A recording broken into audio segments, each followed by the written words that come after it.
sound check because I have a habit of not unmuting my mic.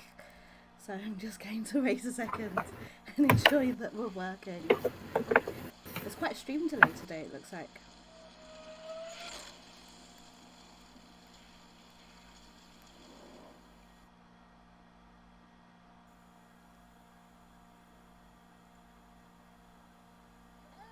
Yay! Okay, we're working. Hello. Everyone say hi! Hello. Hi. Hello. Oh, sorry. Hello. Welcome to yet another session of Fumbles and Fame Plays Out of the Abyss. I am your DM tonight, DM Gloss and Gadgets, otherwise known as Leonie. And here are my victims. And I call them my victims because today they are going to die. No, They don't believe me, they think it's a joke, but they are actually going to die. we will manage. You sure about that? Do you have your backup characters ready? Kinda. Yes.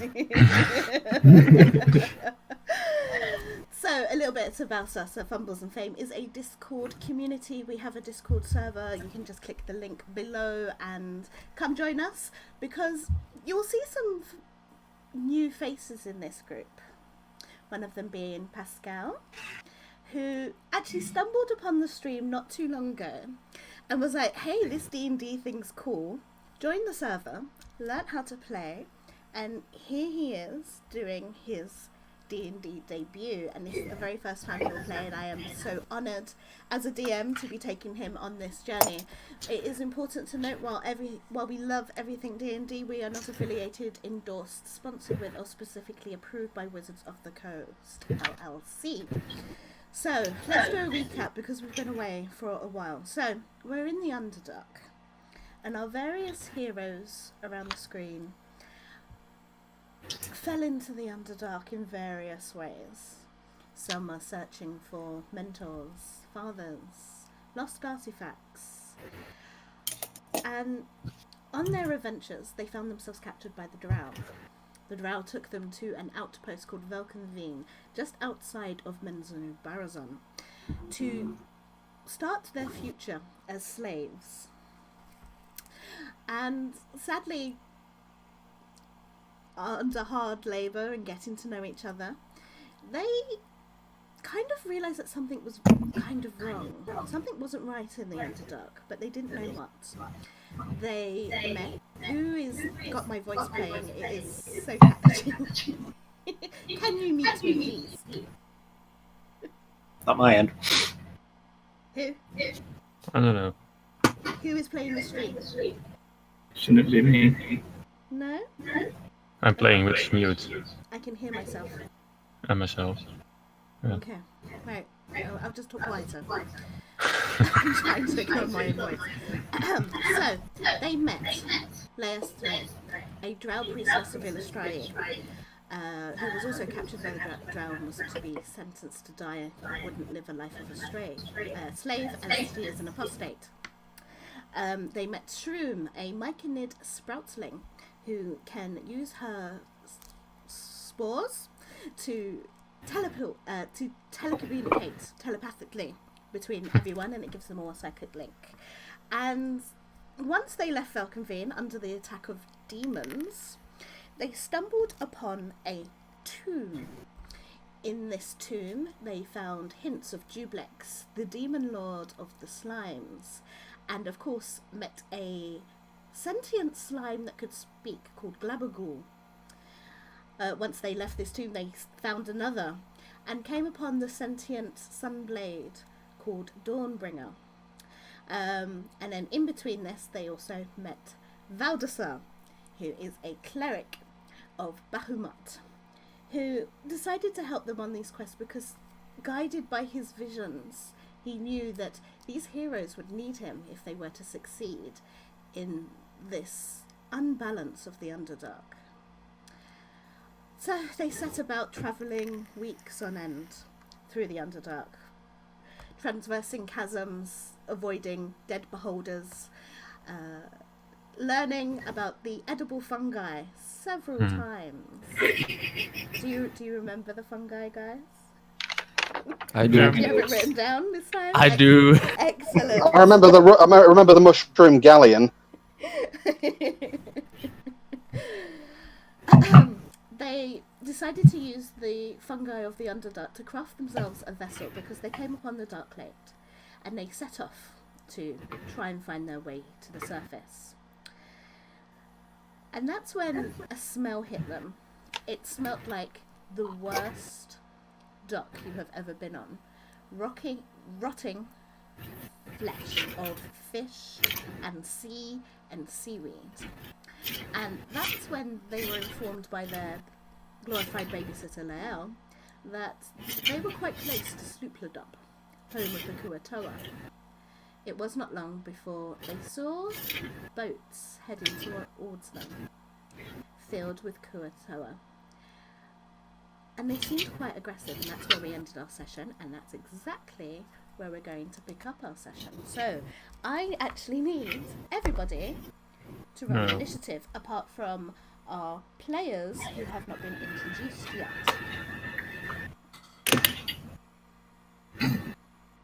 That's a 3.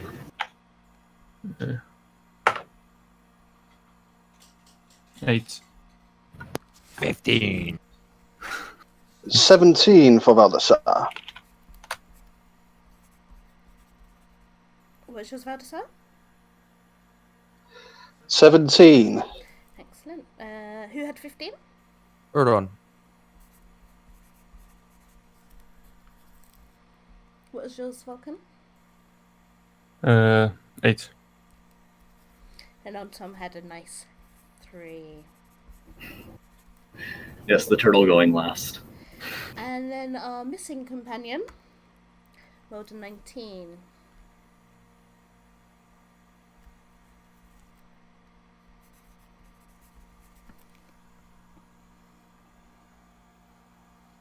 But sadly, the Kuatoa rolled first. Oh, and we need to do Leo. Oh, 20. Nice. Wow. Oh, nat 20, everyone. Does everyone get 10 XP because I rolled nat 20? Of course it is, because even if the Dungeon Master rolls in that 20, that happens. Excellent. So just so you know, while you're watching us stream, you are earning XP. And every time we roll a natural 20, you get plus 10 XP. And you can spend that XP helping our players out. But I would suggest they're about to die, so maybe you don't want to waste your XP and save it for another group. We will make it through. We will make it through. Thanks, you really, really want us dead, don't you? Yes, I do. So much. That's why we're starting with initiative. It's a secret wish of every DM. So actually starting off is a Kuatoan Archpriestess. And, yep, she rolled a 22. Wow. So the first thing she's going to do is cast Control Water.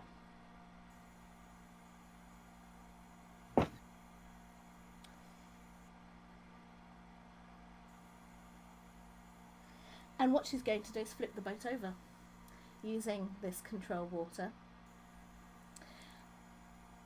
And the boat capsizes, spilling you all into the Dark Lake. Oh, Leo. Yes, as you know, Leo is wearing heavy armor and is swimming perfectly downwards. I'm going to have her make a strength check. She rolled a 2. Yeah, she's not coming up anytime soon. Just strike her out. And Gas stays in the water with her doggy paddling, but she can't dive, so she's not going to do anything. Wrath surprisingly disappears below the water. And you can't see him. I mean, it's very dark, and obviously the boat is capsized, but you know the mushrooms glow, so you can kind of see each other and obviously the impeding enemies. But visuals are not good. Vadsar, you're first. You are in the water, the boat is capsized. Leo is sinking, and Gaste is doggy paddling. What are you going to do?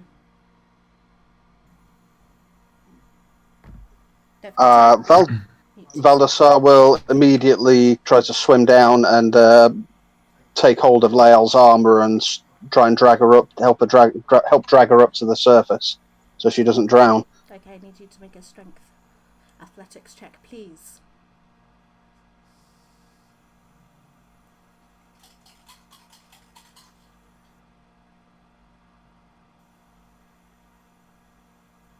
That'll be a 10. Okay, this drow woman wears a giant's worth of plate armor. Not only is she pulling herself down, she is pulling you down with her. Is there anything else you'd like to do for your turn?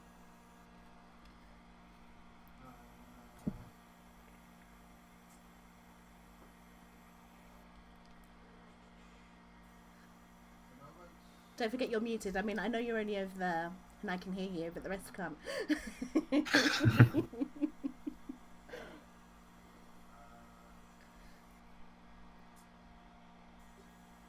Damn, it's a bonus. It's an action. I've already used an action, so no, that's all he can do. It's flail underwater. And we have a group of Kuatoa that you see that dive into the water and they swim towards you.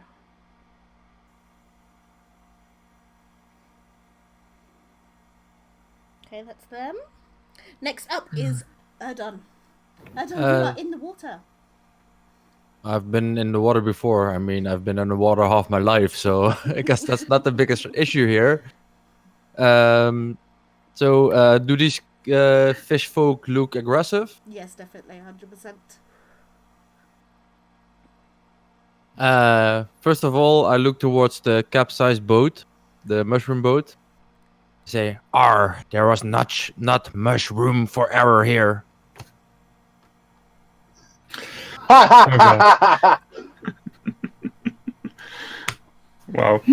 Wow.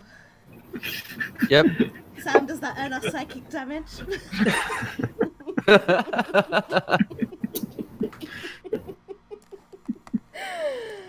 And anything else for your turn? I look down and I would dive after, but I see already somebody going down after her. So I pull up my hook out of the water and I will. I will cast Misty Step. Okay. And I want to land on top of the capsized boat. Okay. So I want to get back on top of. I don't know. Did it tip all the way over, Yes, or it tipped all the way over, so you can stand on like the bows of the ship. exactly? So there's the entire mast is down as well. Then. Yep. Okay. Yeah, and I want to stand on top of it. So that's a bonus action for my end. Mhm. And after that, I look at the closest of these guys that are swimming to me, and I shake my hook, and you hear a bell sounding like a ship's bell or a bell of the dead that gets rung. And I use my Toll the Dead on the first one that I see. Okay.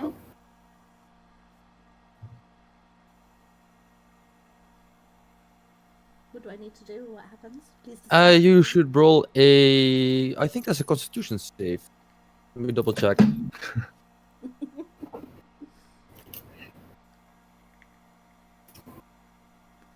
We're a Wisdom big save. group. A wisdom save. Okay. Yes. That was an 11. All right. Then you take a dice 8 of necrotic damage, which is 4 necrotic damage. And then I end my turn there. Okay. Then we got some more Kuatoa.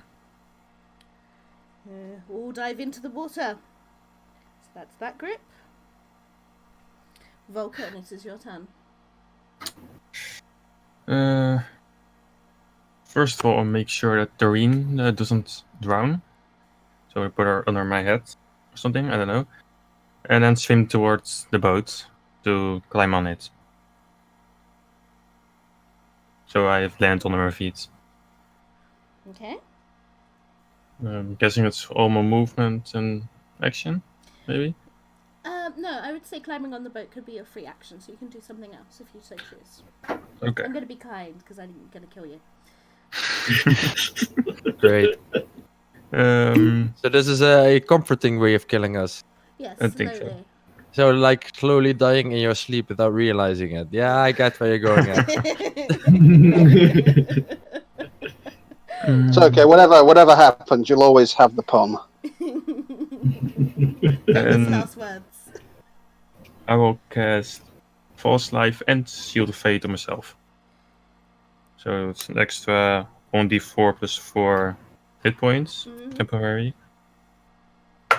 Oh, 7, 8, 4, 1, 1, 4, 8. And plus 2 to AC. Excellent. So all for your turn. Yep. Okay, we got some more Kuatoa and some Kuatoa monitors. And they're all just moving towards you, getting nice and in range. They are close enough to hit.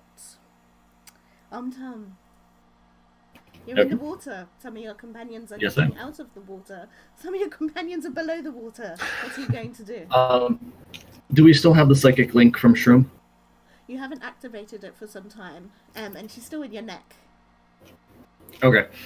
I am going. Okay, so Erdon's on the boat. I'm going to take Shroom from my neck. And I'm going to try and toss her to Erdon because I am going under the water. Okay. And I'm going to go after Lael and try and get down to her. If we had the psychic link, I would apologize for this, but I am going to try and get some of her armor off of her. Alright. Tom, I need Erdon, I need you to try and do me a dexterity saving throw to try and catch poor tossed little Shroomy. Okay, dexterity you say? That would be a 14, but if I would fail it, I can choose as a reaction to add a +4 to that for my war wizard, so that would come out as a 18. Excellent. Okay, so as she comes towards you, it looks like you're about to catch her, and your hands somewhat fall short, and she's slipping, and then you run down and you catch it. So you have caught Shroom, and had she had the psychic link, you probably would have heard. But she doesn't, so you don't hear it. I'll just put her on my shoulder, next to where Angase should sit. And Gasse's just in the water. Yeah, that's fine. Okay, so obviously you can use your movement. I would say that tossing Shroom is a free action. You can use your movement and your action to try and save Leo. I'll actually put her in my hat. Top. Okay, and I am going. Yeah, I'm going to try and get some of the armor off of Lael so that she can get up to the surface. Okay, I need you to make a strength check. Okay. That would be a 17. Unfortunately, giant's weight of plate. This stuff is heavy. You don't have to. Can I'm not trying to drag her up. I'm actually trying to undo her armor. Yeah, so you're trying to rip it off, which requires a strength check, and you failed the strength check. DM, could I also suggest that as Valdasar's actually still helping her, would he not be given advantage on that because he's got assistance? I will allow it because you're about to die. So that's not a lot better. That's an 18. You still cannot manage to rip this armor free off this poor drowned woman. Leave her. She's done for.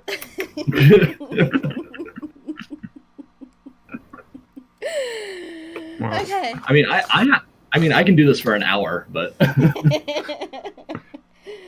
Okay, top of the round. Akura Toan, Archpriestess.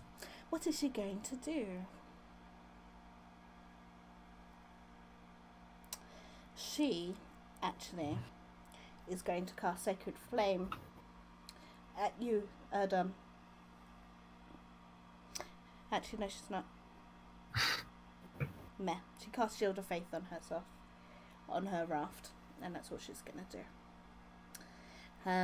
Then we have Leo, who must do a Constitution saving throw. Oh, damn, these dice do not like her. I will remind myself when I go to play her properly, I will not use them myself. And she begins to drown.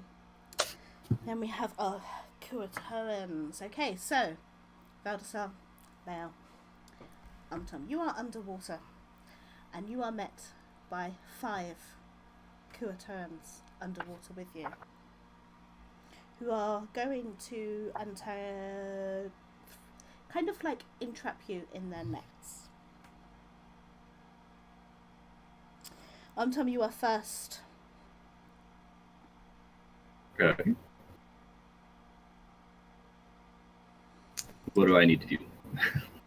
Right now, nothing. The first misses you. The second misses you. The third misses you.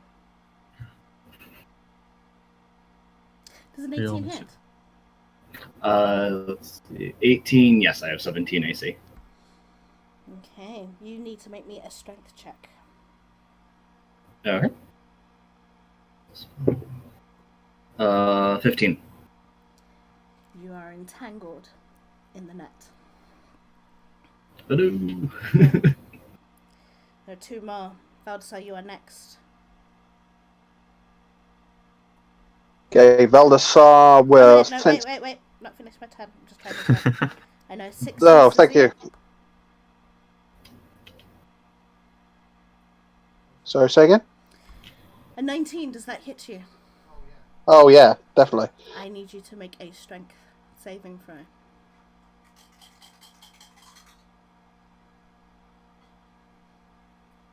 $16. You are now entangled in the net. And that ends that 5's turn. I'm very happy with that. Okay, Valdesar, you can make another strength saving throw before they cut you off to try and break out of this net. 19. You break free from this net. What would you like to do with your movement? With his movement, Yes, so you action so that you have movement left. let's see, is Lael still going down? Yes, and she is drowning. He's going to follow her. Okay. I need you to make me a Constitution saving throw, please. Okay.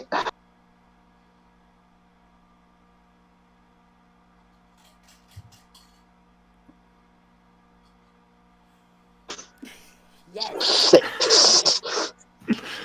While you are following Lael down into the depths in the darkness, I'm afraid you start to drown. And every turn, you lose 1 hit point. Okay? Including this one. Yes, including this one. Don't dragons have gills? No, they don't have underwater breathing, I'm afraid. Alright. Got some more Kuatoa. I think they're going to come for you guys on the boat. So, they're going to throw a spear at you, Erdon.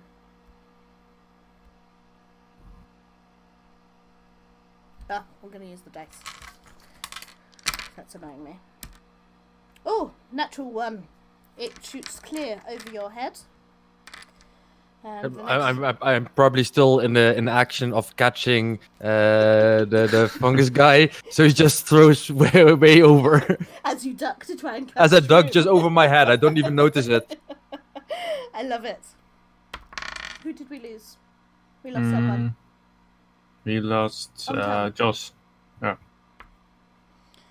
Okay, but Erdon, this is a 22 to hit with the That second hits. sphere. Okay. You take 5 points of piercing damage.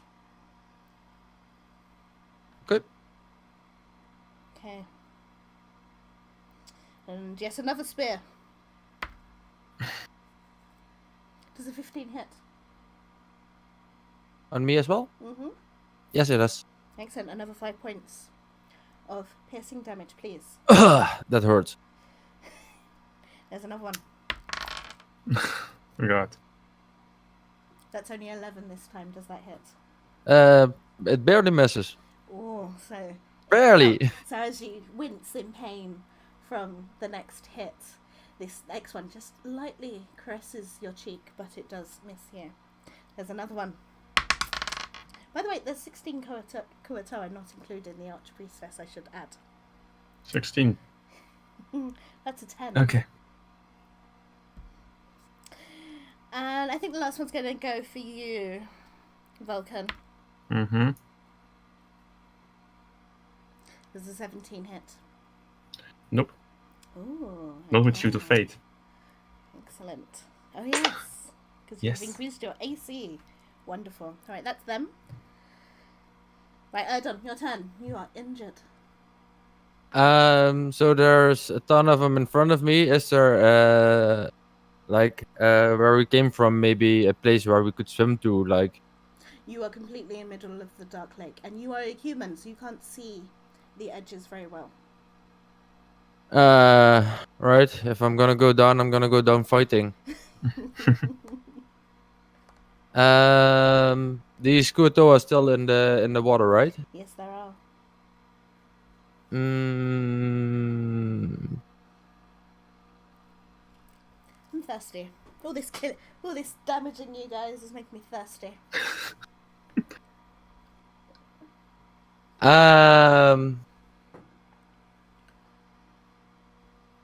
Well, they're chucking spears. They can only have a few, so many of them. So I'll take the dodge action.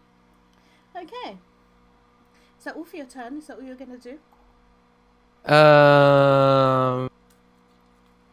Do I see any higher up place that I could maybe reach with Misty Step?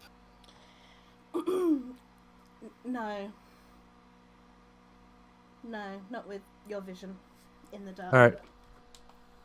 Then that's about it. I need them to come to me if I want to do stuff, so... Okay. Got some more Kuato who are going to swim about.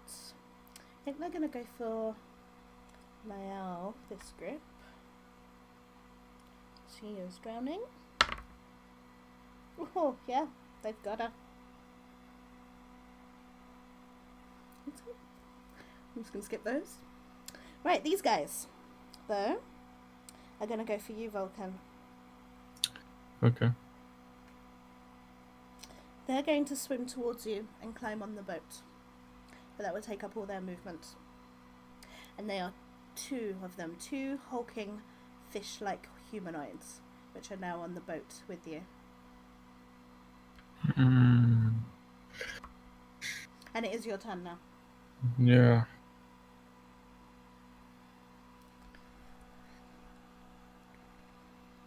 I don't know now. I was going to heal our pirate friend, but...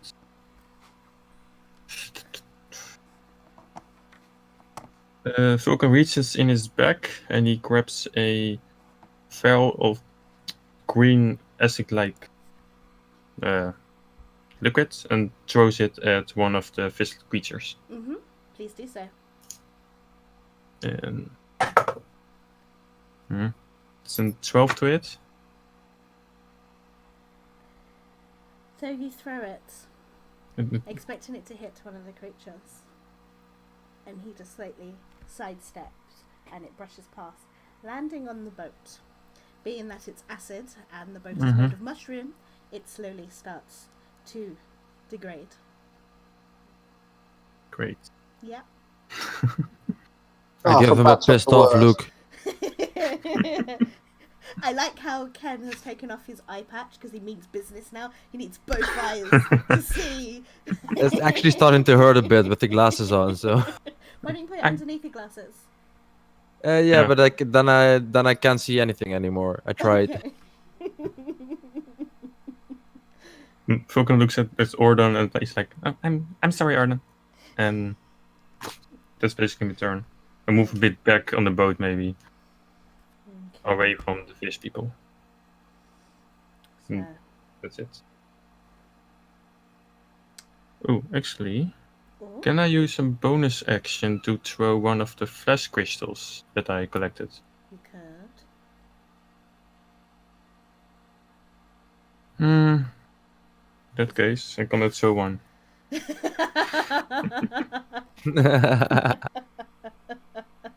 is a normal attack roll, I think. Yeah, just a normal attack roll. Plus modifiers, yeah, it's 13. Okay, so you successfully throw the flash crystal. You thought you might throw it in the water a little bit there, but as it hits the shroom, the crystal kind of vibrates and explodes in shards, releasing a bright flash of light. And this light is bright enough and long enough, Erdon, for you to see that as you look up, the Dark Lake cavern top is almost roofless. It seems to go on forever. However, you can see that around you there are some very low-hanging stalagmites with ledges. Okay. Are they close? Oh, okay. And Yeah. what d6 damage was it when the crystal explodes? I actually don't know. I think it was 3d6. Oh, I will roll that, don't worry. Okay. Oh, that's from that item you have, the magic item, right? And they need dexterity saving throws. No. I gathered, I think before the crevice, collected some crystals, glowing crystals that apparently Alright. explode. Okay, so 2 succeeded their dexterity saving throws. 1 did not, so he is completely impaled with crystals, but he's still standing. The others just seem to brush off the damage like it is nothing. Okay. Top of the round. Archpriest is just going to cackle maniacally. Oh, Tom, welcome back. Excellent. Yes. Is that to your turn? I'm back. Oh, nice. Okay, what's happening? Lael's been captured. You're still in a net, so you need to do me a strength saving throw. Okay, Inko I can do and that. are on the boat. And now the boat has acid holes in it. Oh yeah, the boat has Oh. acid holes in it. And a fish people has crystals in him. Yeah, one of the guys has crystal. There are 16 Kuatoa. Valdesar managed to escape out his net. Leo is being taken. She is drowning. Valdesar is also drowning. What are you doing? Okay, well, I rolled a 22 for my strength saving. Excellent. You have successfully broken out of that net. Okay. And so the only thing I have left is bonus action and action, right? Mm-hmm. No, just a bonus action and movement. Oh, movement, sorry, yes. Is Valdesar captured, or is he just sinking at this point? He's just sinking. He's trying to go after Leo. Oh. It's deliberate. So he's not sinking. He's swimming downwards. Is that Totally the same different. as advancing in the opposite direction? Yeah. Alright. Yes, same logic. And I have I'm under the water, so I don't know how the others are doing. Yep. So I am going Did see a bright to... flash. Okay. I don't know if that's a good thing or not, considering we have a wizard. Alright, so I am going to continue, and I'm going to try and help Valdesar get Lael back up. So I'm heading down towards them as well. Okay. Considering that I have a lot more air than I imagine they probably do. To try and well, Leo is captured in a net, and she is being carted off by Kuato, so she is away. Plus, to get the armor off her would be a action, and you have already used that to Yes. break out of your net. So Valdesar is closer. Leo is further away. You could get to Valdesar, but you could not get to Leo. Alright, Valdesar is free, he's not in a net, right? Correct. Does he look like he's visibly struggling, or... Yes, he does. There are bubbles. Not good bubbles. Oh. Oh, come on, he's fine. I'm going to try and get to Valdesar just so I can tell, like, as much as I would like to rescue Lael, I don't think it's going to, like, I'm just going to be like, because we don't have the psychic link. So I'm just trying to tell them, it's like, look, we have to get back up to the surface. I don't know if we can rescue her.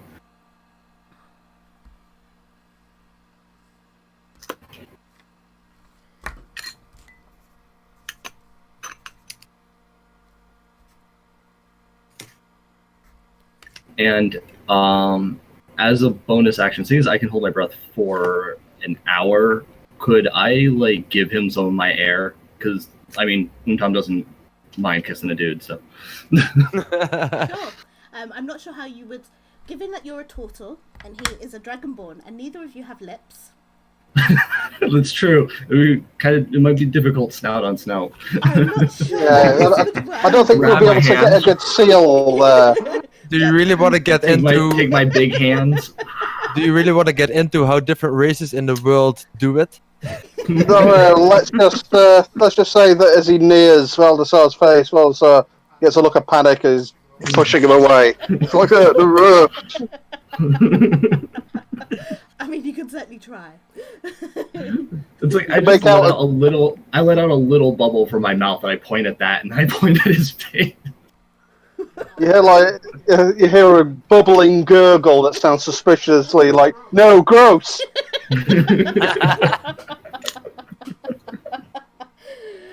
Okay, moving swiftly on top of the round. Kurto, Archpriestess, is very, very pleased with what is going on. That is her.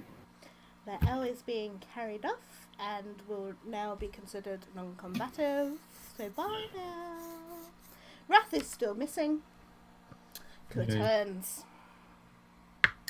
They're coming for you, Erdon. How many are there? So in this turn there will be 5. There is. They all come up. No, they're not all caught. So there's some in the water around you. All right. And they're going to throw a net on you, actually. And they have disadvantage on all their attack rolls. Excellent. Oh, how can I roll 2 4s? I don't like these dice. I do. Yeah, I do. So I got a nat 20, and then Oh. I got a 17. I will take the 17. Does a 17 hit you? 17. Let me double check if I can change that into a miss. I cannot change that into a miss, so that that hits.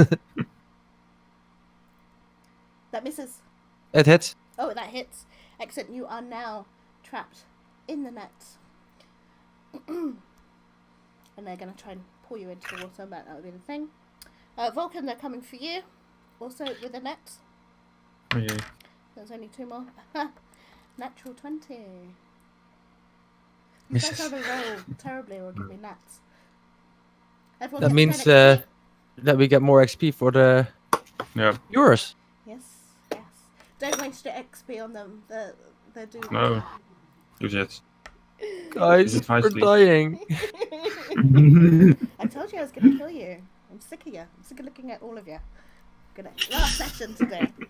Okay, so you are now in the net, and when it comes to your turn, you can break out. I think the other 2 are going to dive down to get Valdasar and Umtam. Okay. Valdasar, you're drowning. Lose 1 hit point. Umtam is trying to kiss you. Baldassar sees the look of consternation on Tom's face, and seeing Lael disappear into the murky blackness, he gives a resigned nod and immediately begins to swim up to the surface. It should be, was it 60 feet now? He is underwater. Yep. Okay.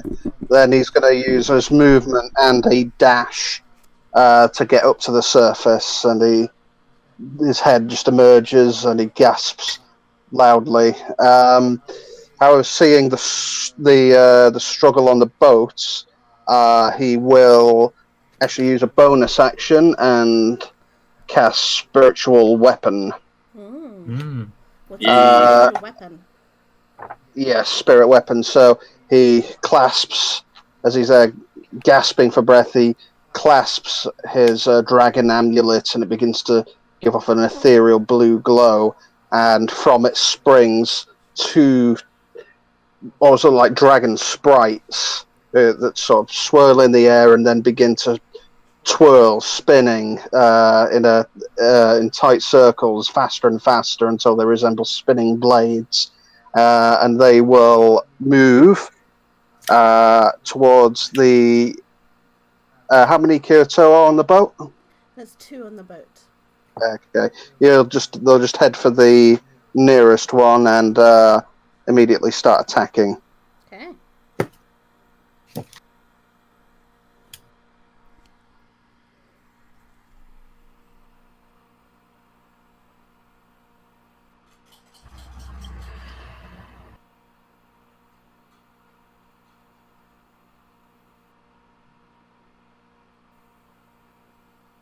And that will be a 19. Okay, that hits. The spiritual blade finds flesh.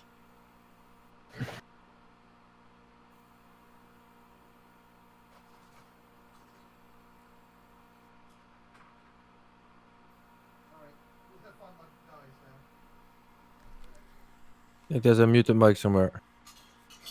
Yes, Jason. Alright. Also, there are some people Yes, I saying something saw- about sound. I've Alright. moved my mic closer, so hopefully I'm louder now. Yeah, because on our end, on Discord end, you're doing absolutely fine on sound. Mm-hmm. Yeah, I've just checked on the stream as well, and the sound's coming through fine, and most be able to hear it. So they might So be. it'll be five force damage. Okay. So That audio is always good to double check.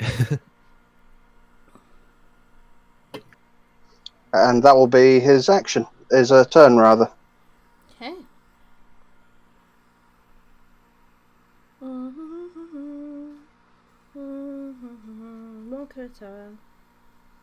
Who's not in a net? Raise your hand.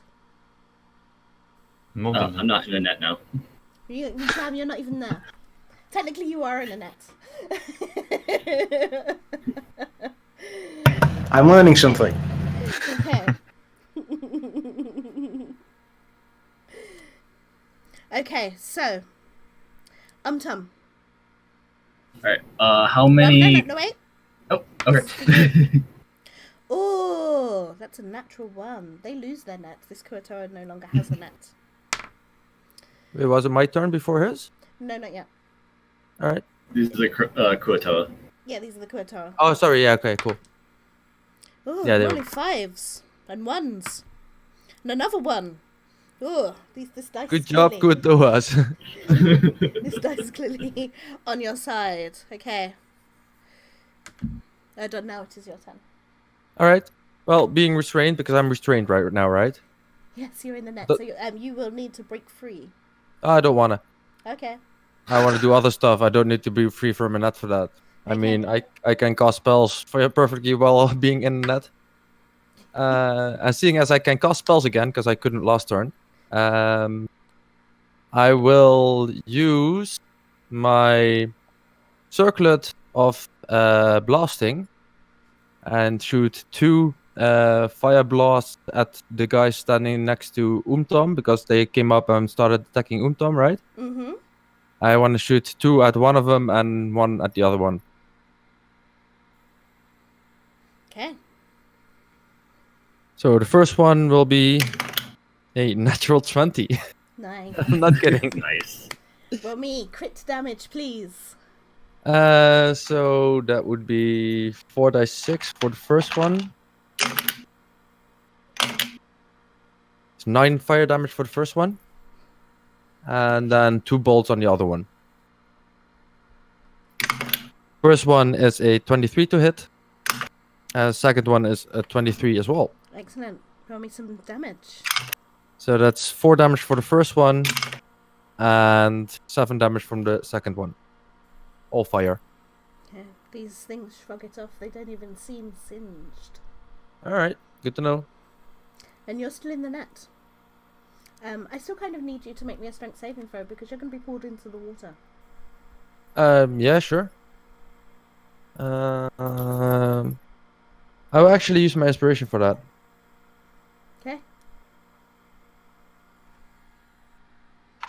So I'm rolling that one with advantage. Just so everyone knows, I gave Erdon advantage for dressing up like a pirate. Strength save is a -1. That would be a 17. You do not break free. Then I don't want to break free. They were pulling me in, right? Mm-hmm. Yeah, so you don't break free. And you don't stay on the boat. You get dragged into the water. Oh, then I want to use my tactical defense to add a +4 to that save. Okay. So some of the magical forces around me start tugging me back as well, instead of just my own strength. So that would be a 21 then.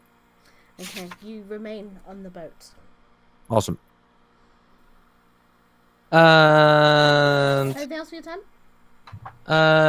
no, because actually, I can cast a spell as a bonus action because I use a magic item. One of the spaces that I saw earlier. Could I be able to a Misty Step there? Do me a history or just a straight up intelligence check. To see Yeah, if sure. you can remember where it is. Yeah, sure, because that was what I was looking for before as well. So, straight up intelligence would be an 18. You successfully remember where there is one. There's one just above you, a ledge that you can. Then I want to use a bonus action to cast another Misty Step and set myself upon that ledge, thereby also freeing me from the net, I think, because the net doesn't travel with me. Excellent. Yeah. Excellent. Well done. You are free from your net. Okay. And that's my second spell. Cool. Thank you. Alright, next group.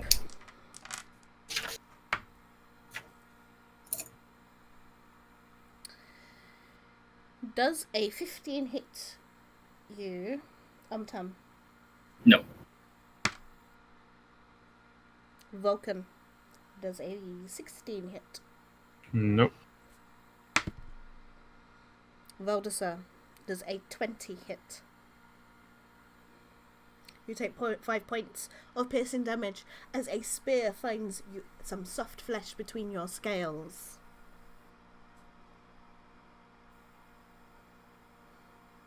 Actually, I'm in a net right now, right? You can still take damage. There's holes in nets. Yeah. But does it break my concentration? No, it is not actual damage. Okay. Good. Got 2 more. 16, Valdesar. Take another 5 points. And that's that lot. Now it's Vulcan's turn. You are in a net. I need you to make me a strength saving throw to not be pulled into the water. Ooh. 16. You are not pulled into the water. Barely. You are almost pulled into the water. Great. What would you like to But do I'm for your still- turn? Yes, you're still in the net. Yeah.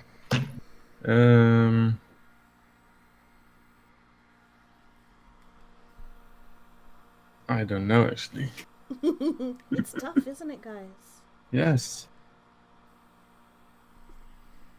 I still got all my actions, right? No, you Or only is have it an action for- You only have a yeah. bonus action and your movement. Well, you can't move, you're restrained. The only bonus action. Pardon? Yeah. Only bonus action. What can you do for your bonus action? If Shield of anything? Fate, but this concentration and I already have it up, so Okay. I can do anything then. Unfortunate. Nope. Okay, now it's the rest of the Minotaurs.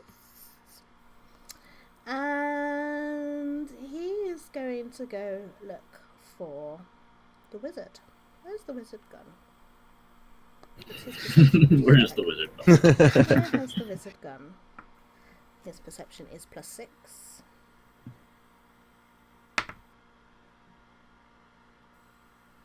He can't seem to find you. Nor can the other one. But the last one is going to bite you, Vulcan.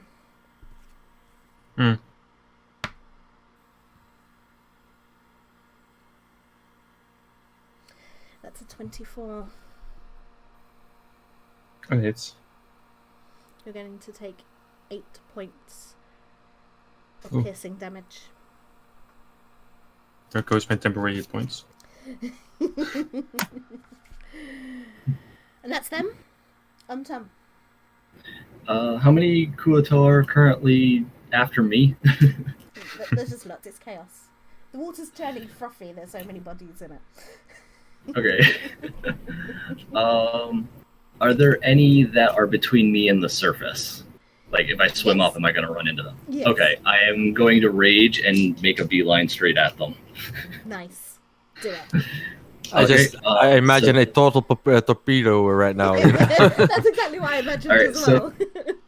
I enter a rage, and these lightning bolts start coming up around me. I think I get to throw one of lightning them. bolts in water. Are you sure about that? I don't know if I have much of a choice, actually.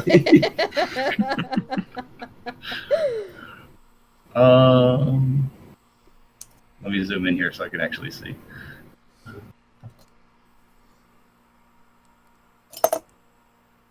Because I have to see if it allows me to choose to throw them or not.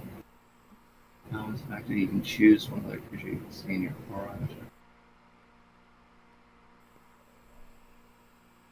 I mean, it just says that I choose a creature in my vision, and he has to take make a dexterity saving throw or take 1d6 lightning damage. Okay, I'm going to say that because you're in water, lightning is conductive, so you may continue doing what you're doing. But raise your hand if you're in the water. Okay. So are shit ton of Kuatoa, so No. If it's not thunderwave, it's lightning bolts. Alright, I'm sorry, but because I'm raging, I guess I'm going to go ahead and do that, and I'm going to zap one of the closest Kuatoa to me. Okay. Do so, and I will roll you a dexterity saving throw. Yep. And I guess if it's going to zap anybody else, maybe they have to take the dexterity saving throw too.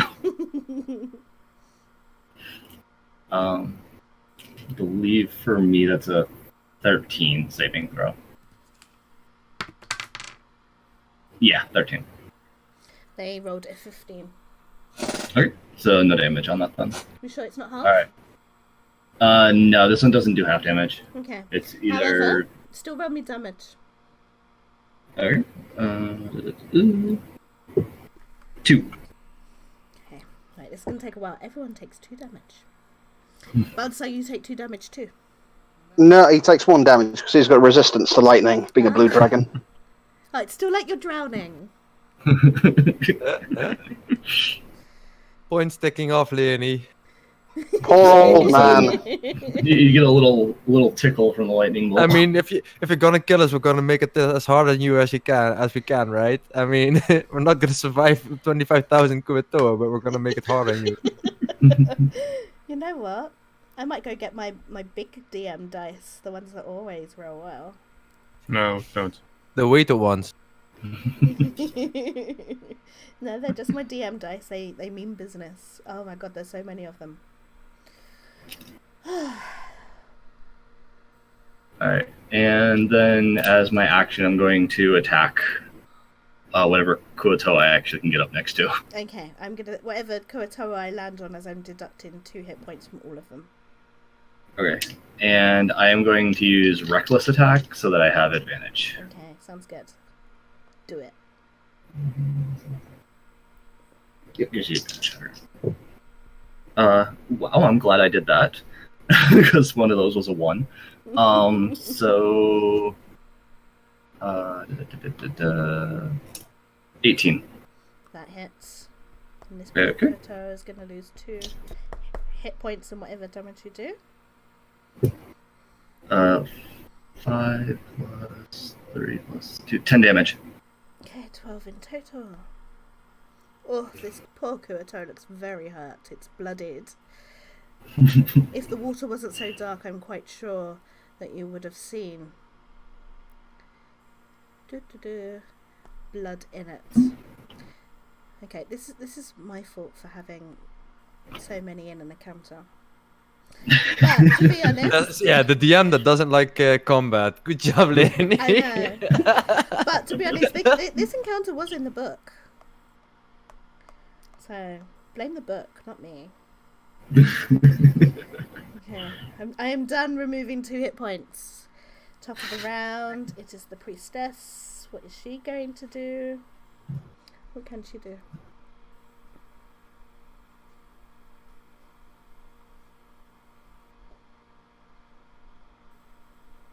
Tom, so she's on a raft, and she's Okay. pretty near you. She's not in the water, she didn't take 2 damage. But she is going to smack you with her scepter. Okay. Just like, like hitting the little pop-up things. What are they, like moles or something? Whack-a-mole. Alright. Yeah, whack-a-mole. Well, she'll- thank you. Because I use reckless attack, she will have advantage. Okay, nice, I like that. The first one, 15 plus 6 is 21. That would hit. However, I've just rolled a 22. That also hits. So she does 1d4 plus 3 plus.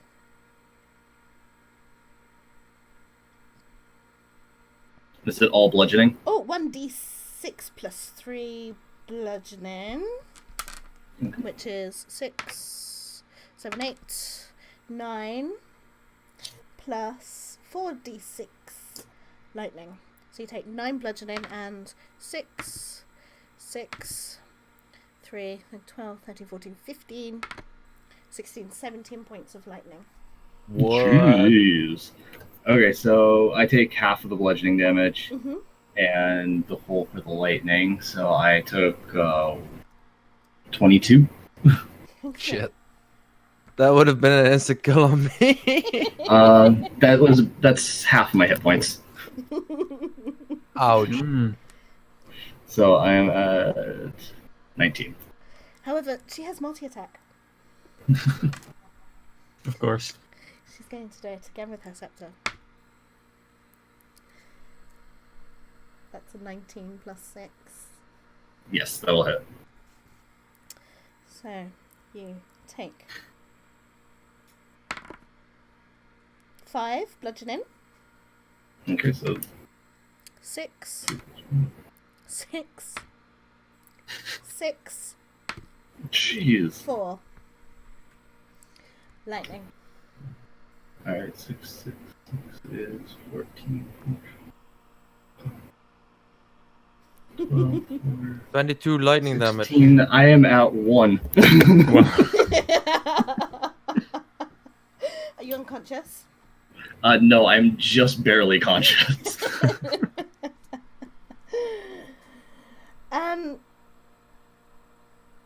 What do I have for bonus action? Nothing useful. That's She doesn't need to do anything else. You've done enough. Like it wasn't enough. Thanks. Yeah. What did you boys do to piss her off in the previous sessions? Nothing. Nothing. That's the problem. We were Absolutely nothing. doing. Well, we did forget about the mushrooms. True. Oh, your mushrooms. That's everything. Wahaha. Yeah, you should have known your mushrooms. You're next, Erdon. Leo is not there. Wrath is not there. It is my group of 5. Well, they are gonna look for the wizards. Hey, does that lightning damage apply to everybody around me too? Well, I'm gonna say no. No, because it's targeted on me. That makes sense. Yeah, because and- direct contact yeah, instead of me just and- throwing things. And she's not in the water, so I'm gonna say no. I mean, I can add more damage to you if you like. No, that's fine. Okay. Okay. Roll me a stealth check, Erdon. I'm imagining that you don't want to be found. Yeah, I'm standing on top a little bit because I'm on a high vantage point. I want to see that they don't see me. That would be a 13. Okay. So this Kuatoa rolled a 20, a dirty 20. It was a 16 Alright. plus they have a +4 to perception. And it spots you. And all you kind of hear is and it points at you. And now the rest know where you are. And that's it for that attention. However, this Kuatoa is going to throw a nice spear at you. However, it's with disadvantage because it's over 60 feet. That was a natural 20. With disadvantage. But it was a natural 20! My second one was an 18 anyway, so... Yeah, that hits. Alrighty, my dear, you take... 1d6 plus 1. 6 points of piercing damage from the spear. Oh, I'm almost done. There's another one. With disadvantage, a 7 and an 18. That doesn't hit you. Nope. There is another one. That nearly fell off. I'm going to take that 7. And a 5. Another one. A 19 and a... That's dirty. 9. AC 12. Is that all of them? Yeah, all of them miss. You're lucky. Bad so, it's your turn. You're in a net, if I'm not mistaken. What are you doing? I have no. Is he? I don't remember where you are. I must have missed that. I don't remember. Either way, Valsar I don't doesn't remember. doesn't necessarily need his he doesn't need his hands to do this anyway. He's going to see on Tom take some really nasty looking blows from the priestess, and again his dragon amulet will glow. The water around him will give off this blue shimmer, and he will use his channel divinity to do preserve life on Untom, which will net him 20 HP. Ooh, nice. Oh, God damn it! I'm gonna have to hit him again with lightning. And his bonus action will be again spirit weapon, hammering at the Kurtoa that he was attacking. Okay.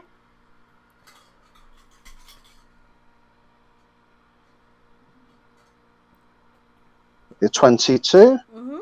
to hit.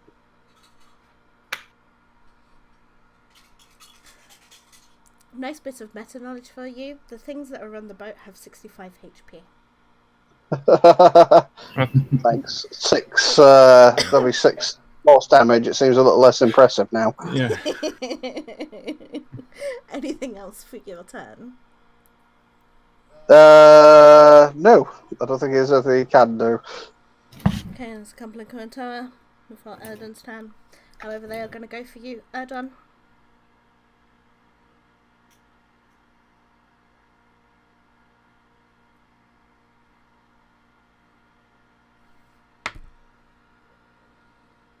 I will cast shield.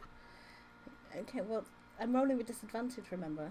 Are you sure you Still, wanna do that? I'm using shield. Okay, well, they miss.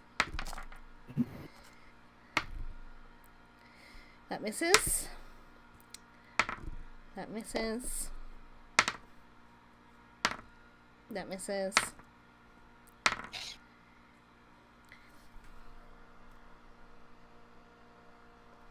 Does an 18 hit you? Either... My AC is 17, so yes. With shield, it's 17. Yeah, my normally is 12, but it's plus 5 with shield. You take Oof. 4 points of piercing damage. Ah, one left. You're hanging on there with dear life. Yeah, I only want to do one thing in my turn as well. Well, good thing it's your turn now. Okay, look down at everything, and I hope to by God that this is a capture instead of being killed scenario. No, it tells So- you're gonna die. Don't commit seppuku with your hook. No, I'm gonna pull off the pearl that my artificer friend attached to my hook. Yep. I'm gonna swallow it.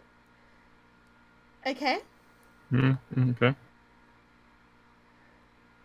And then I'm gonna look where most of the party is. Mhm. In the water, I think. Yeah. And I want to see if I can jump and dive over to them for my point. Okay, so you're quite high up. You'll have to make me a dexterity saving throw, but you will have disadvantage with it because not only are you trying to land safely, but I'm fucked up. you're also trying to land on the boat. I want to land in the water. Oh, okay. Then yeah, just a normal dexterity saving throw then. I'm not gonna land face first on a boat. I mean, Belly flop check. it's an 18. You dive gracefully into this water like a fish to sea. All right, yeah, and I want to go to the Fish people in dive? the water that are there, my Yeah, when friends. you release them, they dive. If I'm gonna die, I'm gonna die with my crewmates. Okay. Ah. Oh. Brings a tear to your eye. Okay, we've got some more Kuatoa. Vulcan, they're coming for you. Does a 22 hit you? Yes. Okay, you take 7 points of piercing damage from a bite. Okay. That one misses. The next one is the one that holds you in the net. It's just going to pull you underwater and try and carry you off. Yeah, the others are happy. Who's next? Vulcan, you are underwater in a net. Would you like to try and break free? Yes. Okay, strength saving throw, please. Nope. 4. Yeah, you're going down. Anything else for your turn? Still can do anything. So Okay. I will hold my breath. Okay.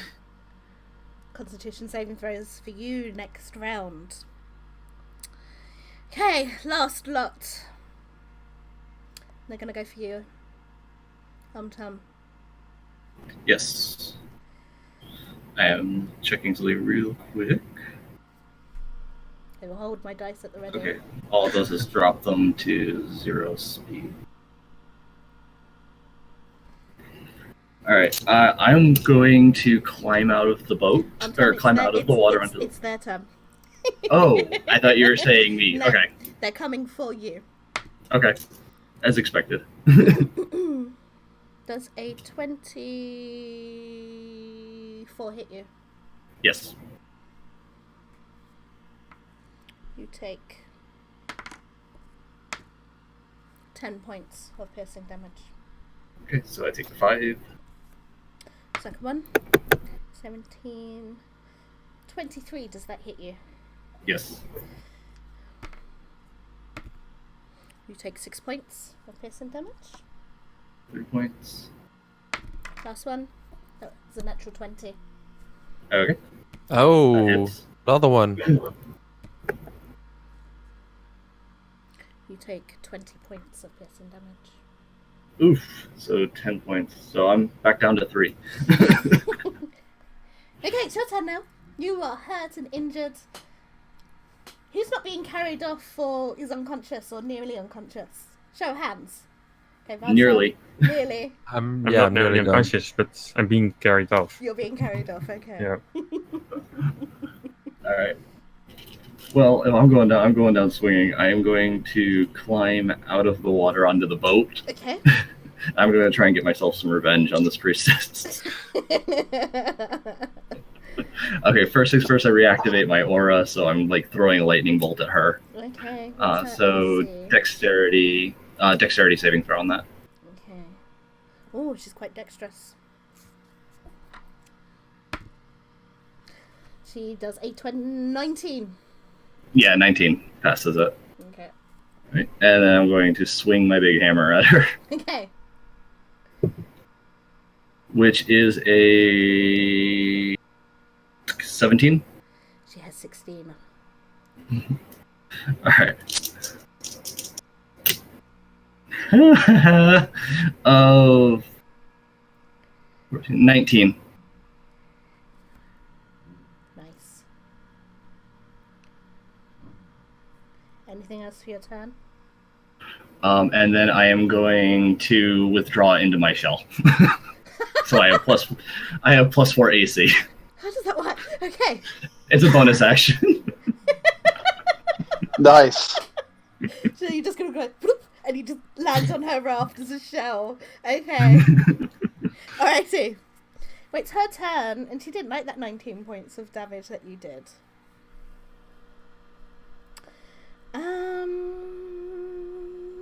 I'd really want to run a Teenage Mutant Turtles campaign now. Well, I did think about, like, it would have taken till if I had more hit points, I was gonna grapple her and then try and trip her and just land all 400 pounds of my bulk on her. But I don't have 2 attacks, so that would take me 2 turns to do now. Wait a minute, I'm just thinking you've given me an interesting challenge.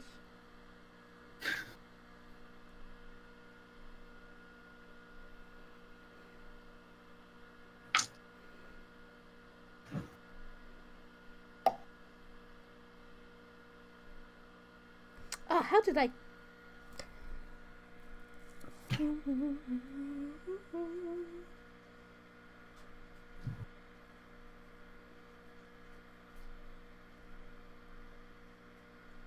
don't remember what Sacred Flame does. I know it's a touch.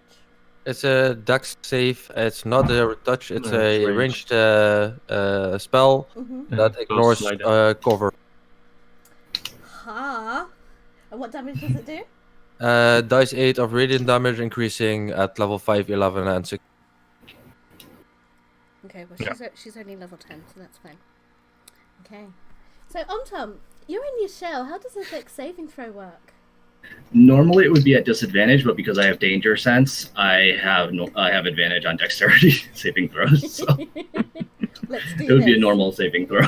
Let's do this. All right. That is a 15. Don't do it. You take What did I need? How close was I? an 18. You take 3 points. All right, 3 points is just enough to put me under. Okay. Your barbarian is down. How would she be able to tell if he's unconscious? I don't know, maybe he just like slowly eases out of his shell because he needs the muscles to stay in it. I have no idea. I don't want to go into that imagery. It sounds really unpleasant. Yeah. Alright, Tom's down. That was her turn. Now, Raph. It's at this point, guys, that you know that Angaste, who's been doggy paddling in the water, disappears. Coward. Do I know how? Oh, yeah, you're still conscious. Do me an Arcana check, if you will. Yeah, sure. 18. Yeah, that's easy. So you know that Angaste is a spiritual celestial, and she's only brought to this plane through Lael's magic. And the only way Angaste would disappear is if Lael is unconscious, dead, or she was dismissed. Alright. You mean the other Angaste? Yes, not your Angaste. Yeah, Angaste Junior. Yeah, big Yeah. Angaste. yeah. I'm just making sure that. Okay, so she probably is something that she requires some sort of concentration or active connection to maintain. Yeah. Okay. Yeah, that's basically what I wanted to know. Cool.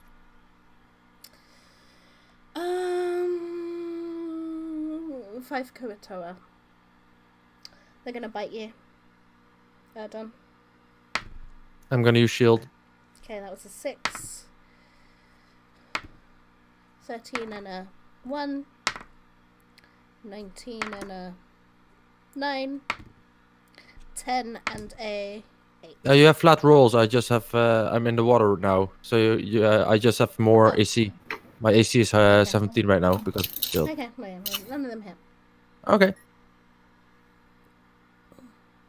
Valdezar, you're still conscious.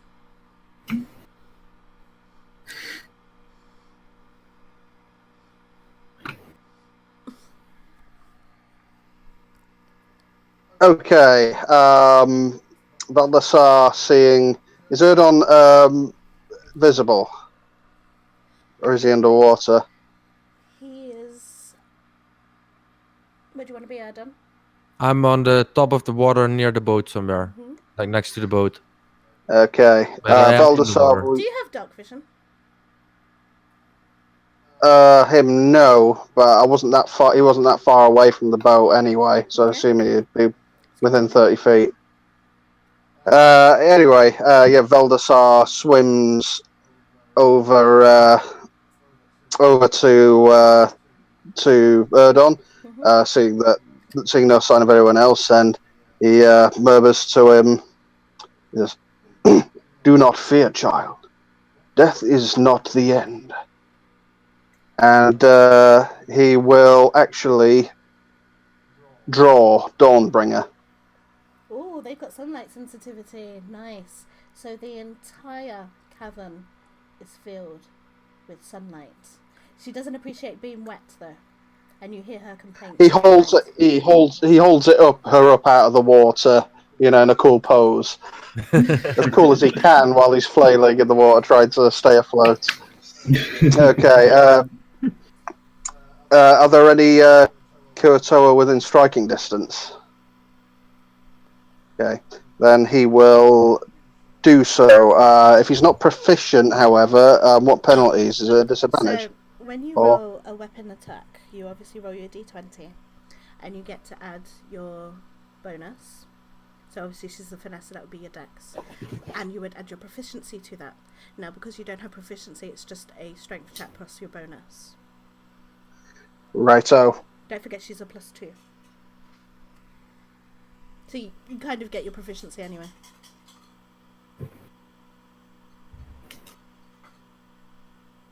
That will be a dirty 20. That hits.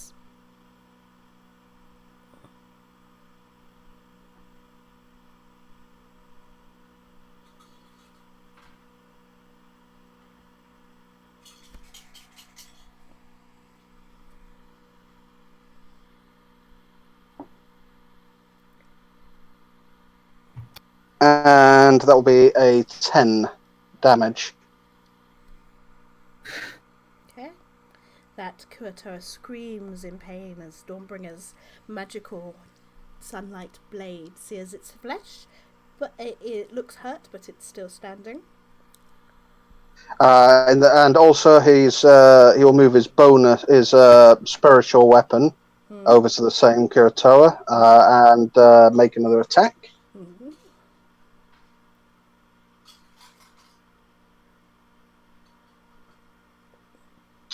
That's only 11. That Kurotoa is dead. Hey, I took one down. The healer killed someone. 15 to go. That's all he could do. Okay, couple of Kurotoa. They're going to cart you off, Tom. And the other one... Vulcan, you're being carried off as well. Mm-hmm. But you're still conscious. But I do need you to make a Constitution saving throw because you are drowning. That is 16. No, 13, sorry. You lose 1 HP. Adam. Are you conscious, unconscious? I'm still conscious. Excellent. 1 HP. Excellent. It's your turn. What do you want to do? I'm gonna climb out of the water. Mm-hmm. I'm gonna pull my small little dagger. Mm-hmm. And you hear me say an incantation, and the dagger itself seems to burst out into shadow and grows a bit in size. I now have a weapon in my hand in the form of a shadow, and I'm gonna attack the priest with that. Okay. So you go for the priestess, are you? Yeah, but it's not dim. It's not darkness anymore, right? And not dim light anymore. God damn it! I would have had advantage with it. Okay. Is Dawnbringer illuminating the place still? She's out. Yeah, she's just on. Unless you turn her off, it's gonna. Line there. Excellent. Sweet. That's a 16 to hit. That hits. Then the priestess. Yes. Okay. Yep. Then she takes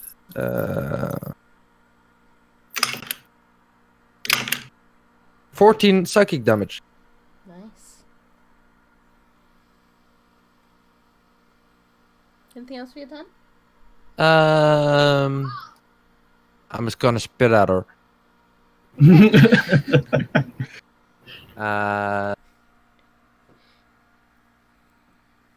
Yeah, that's about it. Okay. Mokuatoa, in revenge to their priestess, they're gonna bite you. Well done. They'll have some light sensitivity though. I'm gonna use another shield. Keep using shield. So even with disadvantage, I rolled an 18 and then I rolled a 13. It's not disadvantage, it's just flat No, with some the... light sensitivity, so yeah, they do. Oh, right. Oh, yeah, cool. So that's a 16. That's not a hit. There's another one.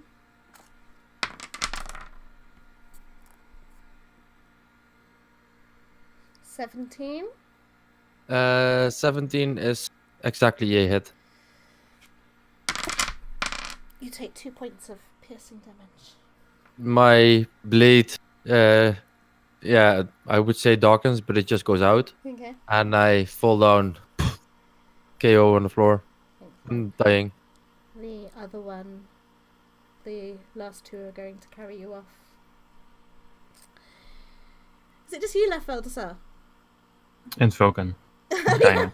Well, no, you're being carried off. You Yeah, kind of. Yeah, you're being carried off. You're a non-combatant now. So Valdesar, it's just you now. By yourself. Bring it on! Can I just say there's something very wrong with this picture when the wizard and the healer are two standing?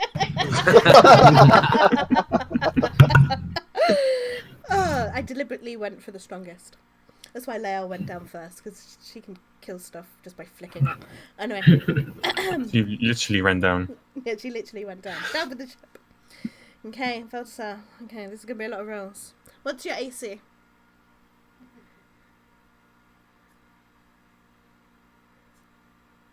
So I can do 12. So I can do all the rolls, and if one hits you, then we'll do the damage, okay? 12. That was a nat 20. Oh god, lady, stop. This dice needed warming up. That was a natural 20. Look. Yeah. Okay, so... More XP for everybody. I guess that's a positive. You take 8 points of piercing. Just merely a flesh wound. Okay, it's going to be another one. That's a 12 plus 3 is a 15. Yep, AC of 12. Take 3 points of piercing. I've got 10 of these to go through. Oh jeez.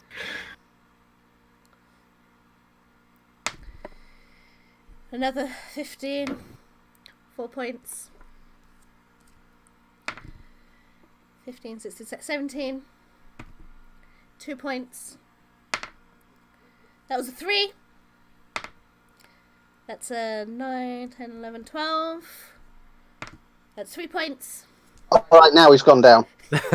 Just waiting for it. Excellent. Okay. You're all either unconscious or have been carried off, and that counts as a TPK. We're going to have a break, guys! I have finally killed them. Yay! Okay, so we've You just had can kill everything if you throw enough rocks at it, right?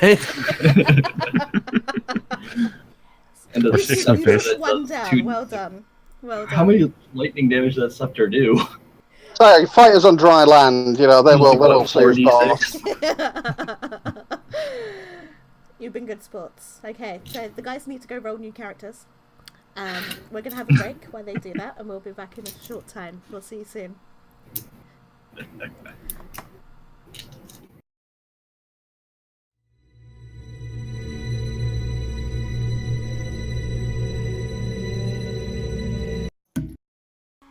We're back! I hope everyone got fed and watered and went to the toilets. I know we did. We also rolled some new characters. No, we didn't. So it did look like I killed all my players, but I actually didn't. They were captured instead. Even if they fell unconscious, they are still alive. So who are we? We are Fumbles and Fame. We are a Discord community where we play D&D all the time. And we have 2 new faces with us for this group. We have Sam, who will introduce his character soon. And we have Pascal, who is debuting his very first D&D session ever. And he's doing it online. How amazing is that? So, just a quick recap. Our heroes have been captured by Kuatar. It looked like they died, they didn't. And they have been taken to a small bay-like area on the Dark Lake. And they awake one by one. Obviously, those that were not knocked unconscious are awoken first. Obviously, those that are already there, that would be you, Sam and Pascal, are already awake. And those of you that were knocked unconscious, you awake slowly. You get 5 hit points back, and obviously you hurt a lot. When you awake, you find yourselves in a cage. And this cage is made of strange, giant, what you can only liken to fish bones, although it's not any fish that you've ever seen on the surface. And Leo is with you, Shroom is with you. Glabberghoul, though, is not with you. Glabberghoul just kind of floats on water, and he wasn't very useful in the fight at all. But he wasn't captured either, he just kind of bobbed away.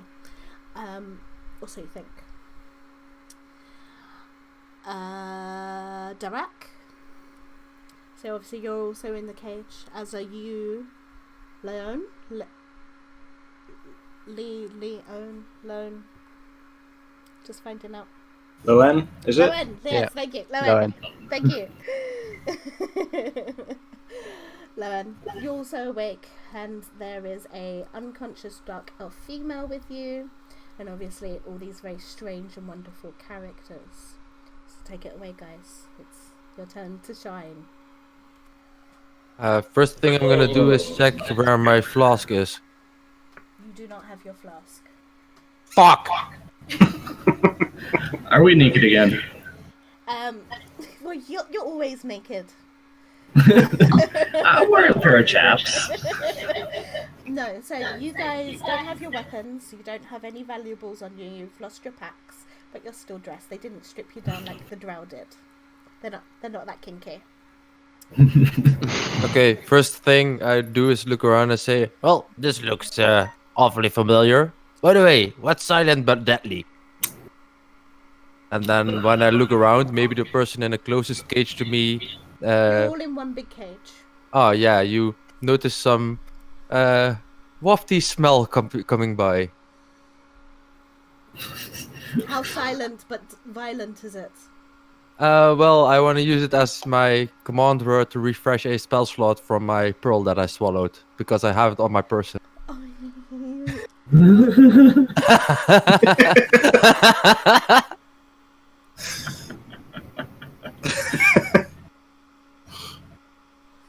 wow. Con save, I think. Oh, I've hosted Minotaur bachelorette parties and I haven't smelled anything that bad. You get your spell slot back. Oh my god, but well done. You can have inspiration again. Thank you. So I look. So Then I look. oh, Yeah, go ahead. there's a quiet groan, sort of a comes from Baldassar. You people, you see a rather skinny, old-looking dragonborn who's a very pale blue in dirty grey robes, obviously now tattered and stinking of damp. He sort of shuffles a little bit and slowly rises and props himself sitting up and clutches his forehead. I must admit, I am surprised we are still alive.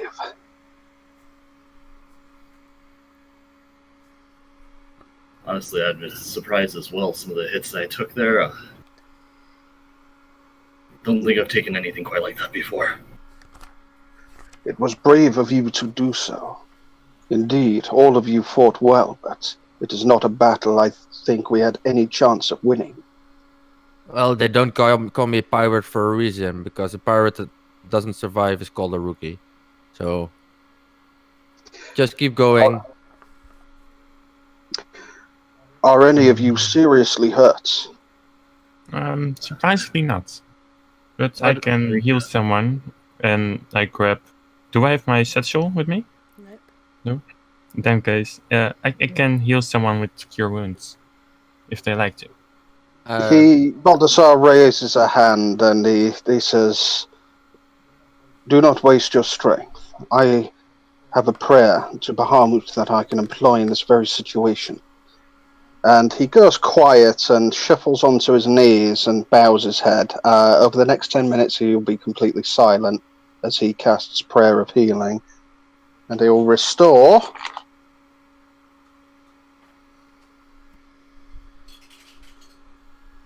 The DM is Doreen also with me? The scroll? 18 hit points to everybody. Ooh, nice. I would say yes. Yeah. Great. Then she's sitting on my shoulder. Yeah. And it's at this point, current heroes, that you notice that Wrath is not with you in the cage. Leo is unconscious. And there are 2 others sitting in the cage with you. Yeah, I already noticed, but they didn't carry any flask with them as well, right? No, no one has a flask. So, who are these 2 then? Did you fall in a hole as well, or what? A hole? Yeah, apparently that's the way you get down here. One at a time, please. Sorry. You think fishermen come grabbing you out of holes?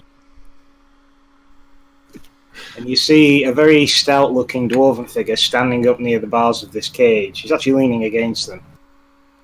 He's completely bare-chested, but covered in a mess of intricate blue tattoos that seem to have a lot of dwarvic runes on them, anvils, various different figures from dwarvish legend. He's completely bald from the top of his head, but he's got an enormous red beard that seems to have been spiked with something. It's like animal fat, possibly. And he's just got a pair of very basic shoes, boots rather, and trousers, and he's just looking at you all very almost scornful expression. Oh, hello there. Didn't see you there, but I am Falcon Magnus, and pointing to his shoulder, then sits a scroll, and this is called she's called Doreen, and Falcon is a gnome with short green hair, and he has a lot of flasks, because basically how you imagine art, and forgot the words, an alchemist, yeah. Yeah.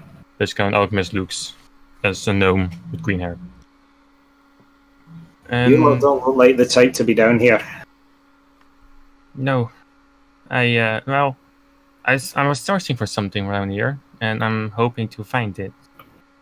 But I was captured on the way, and since then I've been journeying with these people, pointing to the rest of the group. No disrespect, but you're captured now, and I've not seen you do any journeying since. So I can only imagine that this is the second time you've been captured. Yes, it is. Well, that bodes well. He's also escaped once before as well. What say ye, short one, that you're stuck here then? Because you talk about us being captured. What about you? Aye, but there's only one of me, and there's 11 sight more of you. Well, maybe that was the problem with you then. Maybe it was. Besides, if you're still stuck here, we have one more escape on you than you have. Don't judge a man quite so quickly. The Dragonborn rises to his feet. The paths how many we travel HP did we are... get, sorry? 18. 18. 18, cool, thank you. The paths we travel are often twisting and obscured. In any case, it seems we are all here as prisoners. And what of you? Yeah, who's this He other one? looks to... Oh, He I looks came here to, first, obviously. Please. He looks to the other figure. Lowen, that is you. Whoops, sorry for that. Yeah. I am Lowen. I have no idea what to say, to be honest. Alright, how's your character look? Got a bit of a strange appearance here. I know we can shock people at times. Take your time getting adjusted with us. Especially him, pointing to the pirates. Owen, what do you look like? Wood elf. Uh-huh. I have like a skin that looks very similar to oak bark. Bark. Yeah. You know what I mean. Have brown hair, and apart from that, pretty average. Is it quite clear that he's a wood elf? Yeah. Baldassar will just incline his head to him, and you are a long way from the woods of your home, it seems. How did you come to be captured along with us? What happened to me is that I got captured by bandits, and I managed to barely escape, lost all my weapons and whatnot. And the only escape route was a river that went through their camp. But I hit a rock, I assume. Well, at some point I just went unconscious and ended up here. It sounds similar to most of our stories, how we ended up in the Underdark. It's a dangerous place for sure. If you do not get overwhelmed by strange fish creatures, it is a step on a wrong rock or a close fall down a slippery slope. So be glad you be alive, much as we are. And I give a little bit of a nod, and I also give a little bit of a nod to the dwarf, even though I was a bit cocky. We're all in the same boat, you know? Literally and figuratively. So I look around a bit because we're in a cage. We're in some kind of room, maybe. Can you describe the room that we're in itself? Because So you are in a bay. Obviously, it's dark because Underdark. And from what you can see, you're in you can see the water. You can see rock, and it looks like if you were on the surface, this would be a bay. So obviously, there's a beach, and you're in a cage on the beach. Now, on this beach is an altar, a massive altar. Of a large hide cut roughly in the shape of a manta ray and stretched out on cords between two supporting poles. A dead splayed out manta ray is pinned to the centre of the hide, and two dead octopuses draped across the top of their tentacles are pinned and artfully arranged. Their heads tied together and painted with red and blue pigments. The idol reeks of decay, and the broad stone altar below is stained with dark blood. An altar with the stench of death. It is not hard to see what purpose these creatures have in store for us. well, time to get out then, I guess. Yeah. No disrespect, friend, but you look like you've been through the wars already. Might do you a favour to rest up for the sake of a day. We had one taken yesterday. They tend to not come back for a day or two after the sacrifice. We've got time. I wouldn't mind taking a wee rest. Might do some good. Uh, I'll get some shut-eye. Does there appear can we see anywhere where our equipment might be stored? Not in the immediate vicinity with your not dark vision. The ones with dark vision? The ones with dark vision could see further into the bay, and you would see like a table with various different items on it, and you see some things that look familiar to you. See that you can't see very far. Baldassar will lift up his hand with his palm outstretched and produce and touch his medallion, his dragon amulet. You do not have your amulet. Anything? Oh, he doesn't have anything. Anything that was valuable was taken. Okay, what is considered valuable? Jewelry, money, weapons, armor. Anything you swallowed is safe. So don't worry, they wouldn't have done any rectal searches. my hat? Yes. No, you've got your hat. You're fine. And my friend is still in there as well. Maybe hidden away. No, Or Applejack is missing.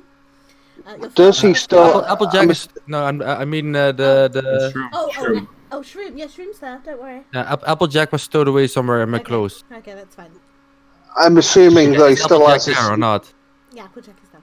Oh, okay, cool. Thanks, DM. I'm assuming that he's still got his hook. No. Oh, I guess that's considered a weapon, and it's not something attached to me. So Exactly. is there anything sort of underfoot? You say is a beach. Is there any sort of shell or stone or anything Not that you can underfoot? see. No. the cage itself, is it locked by a lock? By what method is it closed off? I would just say it's chained shut. It's very primitively built. It's sturdy but primitively built.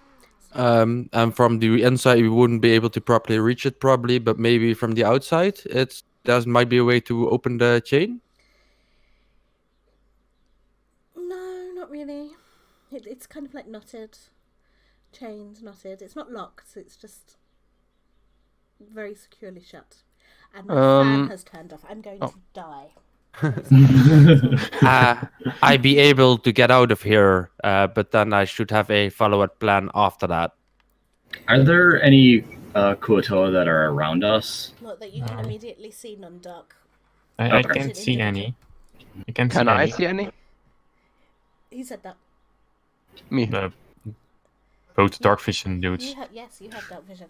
Okay, so you see two guards standing at the mouth. Basically, so imagine a bay, and you see rocks, and then there's like an archway carved into the rock. You see two guards standing there. Okay. Well, I can see. Go ahead. This might be a silly question, but does the cage have a roof? Yes. Okay.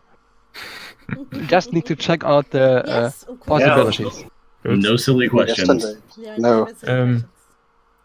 I can see two guards over there in some sort of archway, like guardsmen. And I also can see a table over there with stuff, supplies. You think that's our weapons and other items. How So- could you say that? I'm not able to see in the dark that good. I'm more of a moon traveler with a nice moon and starlit sky. Well, I can see in the dark. It's not in colors, but I can still see. a wise observation. Then at least we may have a plan once we break free of this cage. I'm going to approach the cage close to where he was pointing towards the guards. And in Aquian, I am going to say, "Hey, what is the purpose of this?"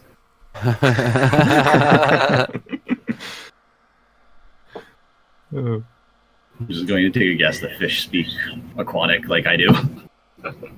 You notice the dwarf who stood quite up close to the end of this cage looks at you very funny when you come out with this random assortment of burbling noises. This sounds like bubbles. That's what a fan sounds like. Dr. Zoidberg. They actually don't respond. And it's at this point that Leo wakes up, coughing and spluttering. And so this dark elf rolls over, she groans, and she takes in her surroundings. My lady, You're awake. are you...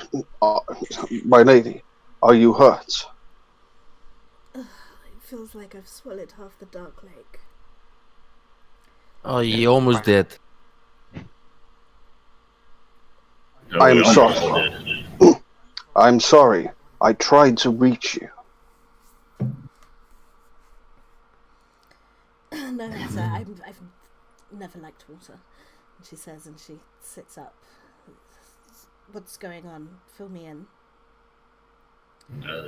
Looks Wow. like whatever these strange fish creatures are have taken us prisoners, so we're in a cage again. You just see, like, she deflates at the sound that they've been captured again. Well, first thing first, why did you that boat? Because from the boat itself, we would have had at least a better defensive position than every one of us strewn about in the water. You talking to me? She was the one that did the control water, right? No, it was the No. priestess. Oh, sorry. Sorry. Oh, my misinterpretation. Yeah, Okay, my bad. I didn't say that bopped then. me on the head. Sorry, no, misinterpretation. My bad. No. Wow. Well, getting out of here is not the major issue. It's what to do after we get out of this cage. Yes. If our friend Lowen is correct, that we may have a direction to travel. We must make a break for our weapons and equipment. Without them, we are useless. Could you give me a minute, maybe? And I want to go sit down and close my eyes. I'm gonna talk to my fun little friend. I'm gonna see if I can reach Angassi Jr. Uh-huh. where she might be, because I have no idea where she is gone. I haven't given her any commands, so I hope that she might have tried to at least follow us from some distance or something like that. So Before Erdon goes, though, does he still have his eye patch at least? Yes.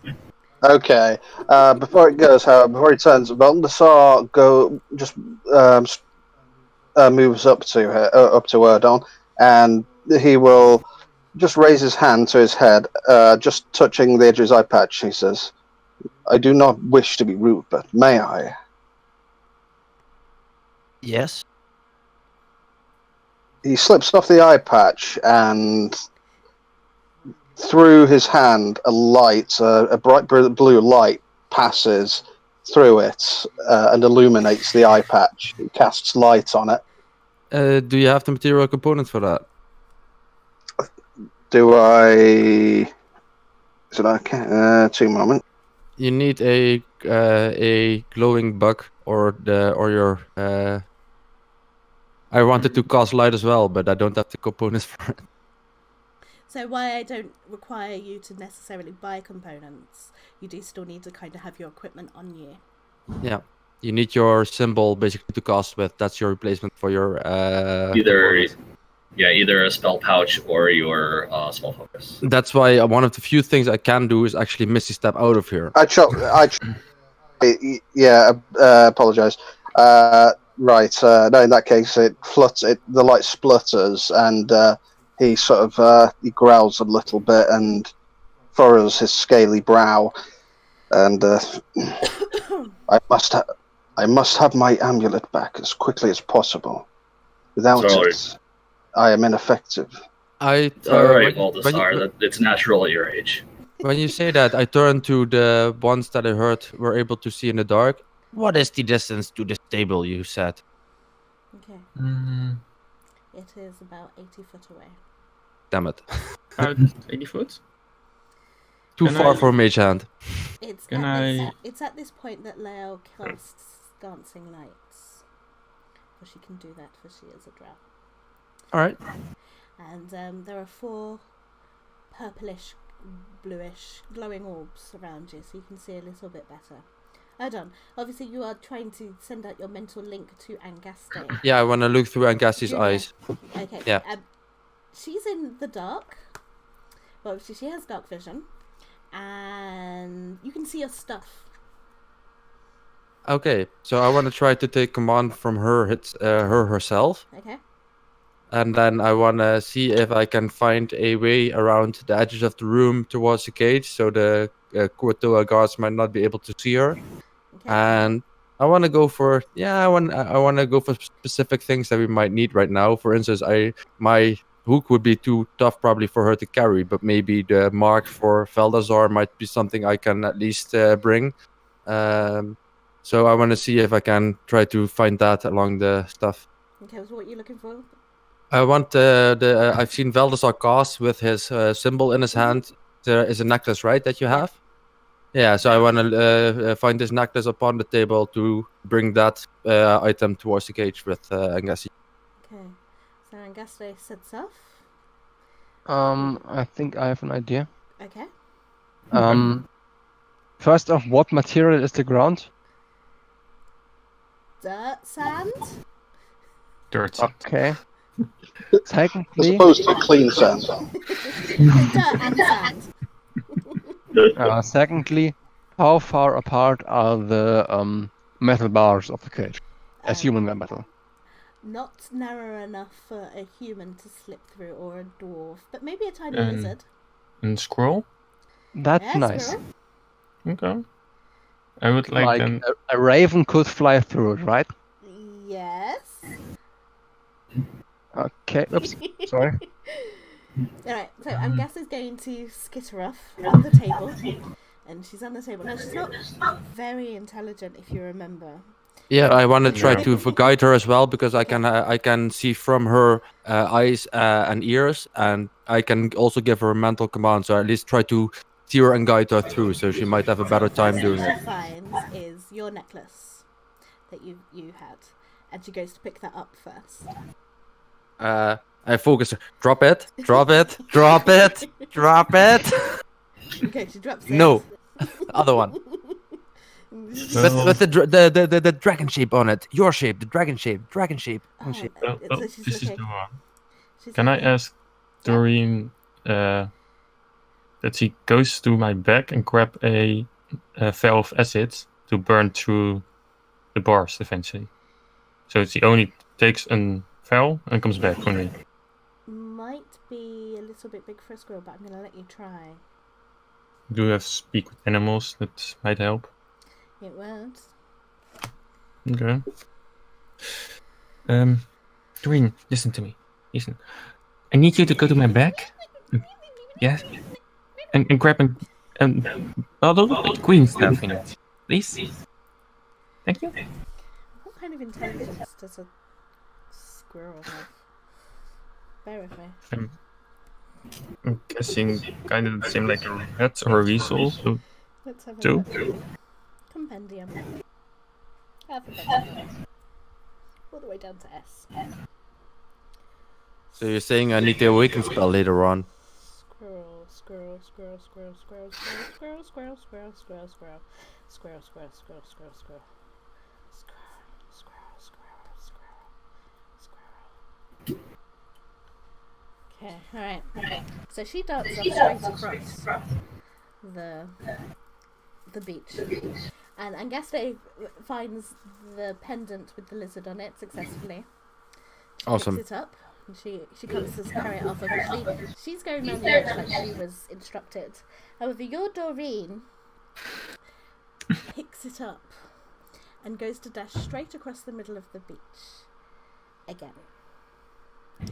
I will need you to give her a stealth check, please. Oh god. Thanks, God. Oh, I see Ice Age Squirrel in front of me with the nut.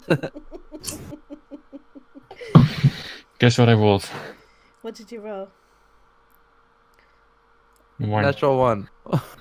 Okay, so not only is she running across the middle of the beach, she drops the vial and it hits a rock, making a very metallic sound.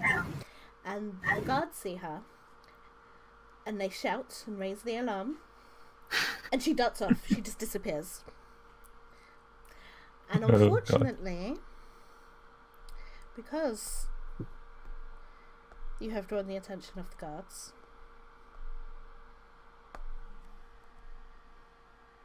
several Kuatoa come and join and find out what the fuss is going on.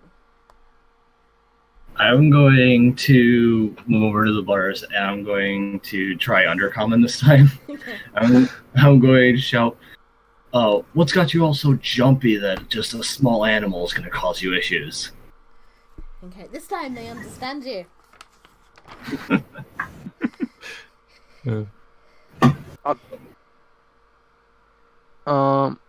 Can I summon something through the metal bars on the other side? You could, but you do have full attention of the guards right now. Okay. So do you really want to do that right now? I'm thinking about it. While you're thinking about it, I'm going to continue. And you can tell me your... Yeah, I'll just discuss it with the party because option one is that I'll summon what was it, a raven, and let that fly to the pendant and get it for you. option 2 would be that I'd summon, what was it, a wolf, I think? Yeah, wolf. A wolf, and let that dig through the ground, underneath the cage and around it. If we would do that, we do have to do that not while the guard is watching, so maybe later a bit.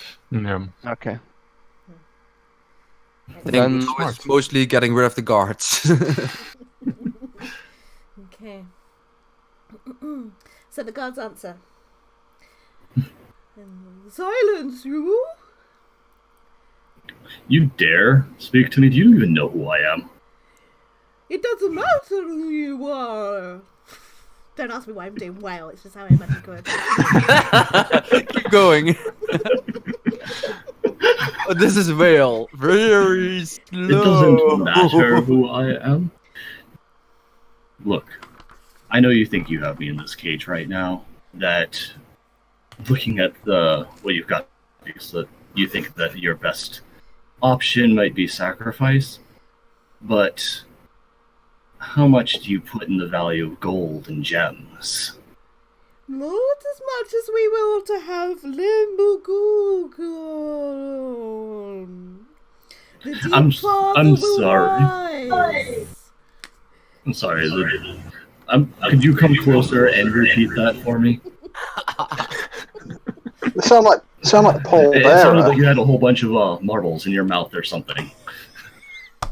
I need you to roll me a persuasion. Okay. Before he does roll, sensing what he's trying to do, Valdasar will narrow his eyes at Untom and make a slight gesture with his hand, casting something he can cast, which is guidance. So that's advantage on that, or? D4. Yeah, D4. Oh, D4. Okay.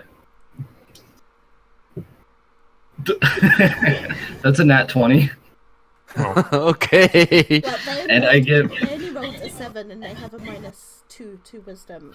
So you persuade the shit out of this guy. So yeah, he comes over to really tell you what's what. Okay, so the name again, slower this time, and enunciate.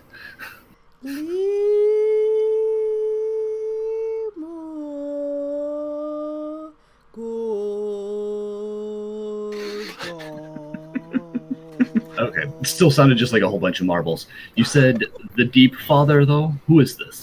The deep father is our god. Oh, a god, huh? Yeah, we've had our dealings with those. Look, It's now that Anything- Nael speaks up and she whispers to you in what other language does she speak? Do you speak Elvish by any chance? I do speak Elvish. Excellent. She says to you in Elvish that the Kuatoa's god is the deep mother, not the deep father.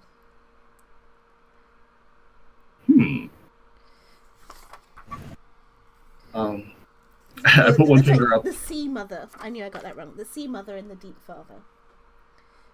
Sea Mother and the Deep Father. Oh, and he's only mentioned the Deep Father. Mm-hmm. Okay. I kind of just give her a small thumbs up, and then I look back at him and say, "And what of the Sea Mother? What does she think of these types of acts?" And he spits at the sound of the sea mother. There is only the deep father. Really, if you got more than one god in your pantheon, I'm not so sure you want to dismiss one of them. Limagogon, Limagogon. And he just chants that over and over again. I'm not gonna. How long have I been talking with him about at this point? A while, and as he starts chanting Limagogon, the other guards start If it's- chanting If it's been more than a minute, I am going to have a contested persuasion roll against him to charm him using diplomacy, Yes. which is my feat that I took. Excellent. By now, I But guess again, they brought the holy symbol back to Valdasar as well. So Valdasar, you've got your holy symbol back at least. While this exchange is going on and the Kuratoa are distracted, Valdasar will will kneel down slightly, seeing the amulet, and he glances up at Udon and says, "That was excellent thinking. Well done." He takes the amulet and gives the lizard a little scratch under the chin. Oh, no, right in the beard. It trills. Trills. Yeah. Oh, I need a drink. Let me try that again. I'm not gonna keep her in the cage itself. I'm gonna keep her to the side outside, so she's not visible for the guard as well. So, and then I'm gonna command her to stay there for as long as now. Go into my own sense again. Okay. She does. Can I She's a good check? girl. Can I she's check noticed if I the can see trap. the ring? You can. Do me a perception check. That's 14. Okay. So she is back at the stuff. Uh-huh. And you can only see her because she's actually like hidden herself in it, but not very well. And you can just see her little tail twitching away. And it's at this point, guys, that while the Kuatoa are chanting, there is a sound of battle. And a battle comes closer, and in through the archway comes a lot of Kuatoa. So, more than what you saw originally. Do we see what else is coming through? Just loads of Kuatoa. But they're all fighting each other. We have the lights here as well. So are we able to discern different markings or tattoos or coloration of clothing or anything alike? So to see if there are different groups, maybe, Or symbols. Yeah. From gods. This is certainly an interesting development. With this, have I managed to charm the Kuatoa yet? Sorry. I rolled a 16 on my persuasion.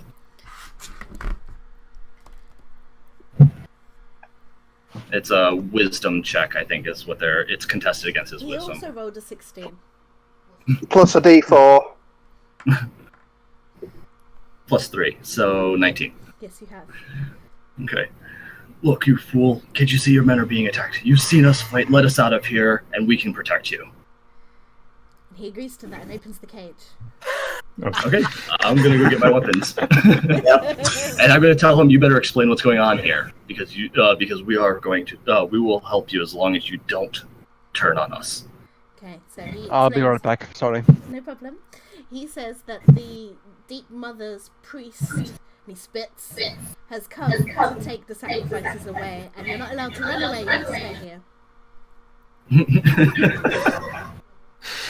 Okay guys, so grab your weapons, but it's not going to be combat.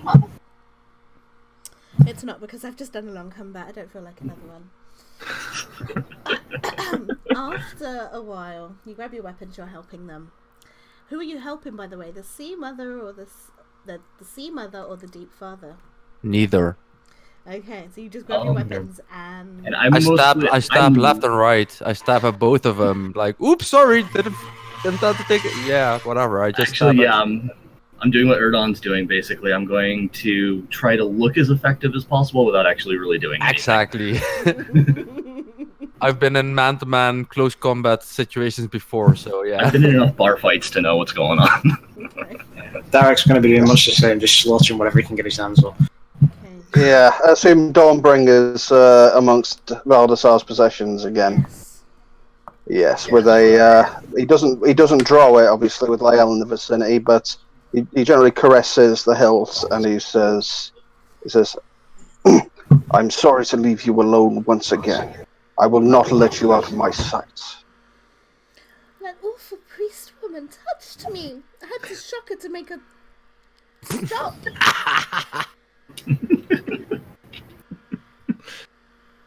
I promised, I swear to you by Bahamut, it will not happen again. You better not. How's the battle looking as far as like who's coming out on top, who's winning, Okay, how badly so- they've done damage to themselves? So the Deep Father, no, not the Deep Father, the Sea Mother is actually winning and they drive off those people. Okay, if it seems like that, then I want to start turning a little bit more in favor of the Deep Mother killing the other ones, you know? Okay. So it looks like we're actually killing helping them. Alrighty. Just flailing wildly with our weapons, just hitting whatever's there. And Vilka's just a little bit pissed at Doreen that she ran away and fucked it up. Yeah. I look at Balthazar.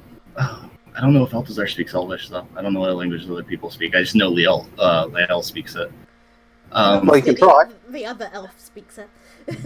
You can, Oh, that's true. That would you make can sense. give it a go.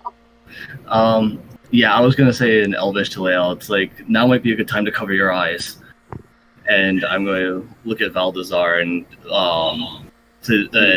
now might be also a good time to get their attention. He actually puts up a hand because he understands Elvish, and he nods in understanding.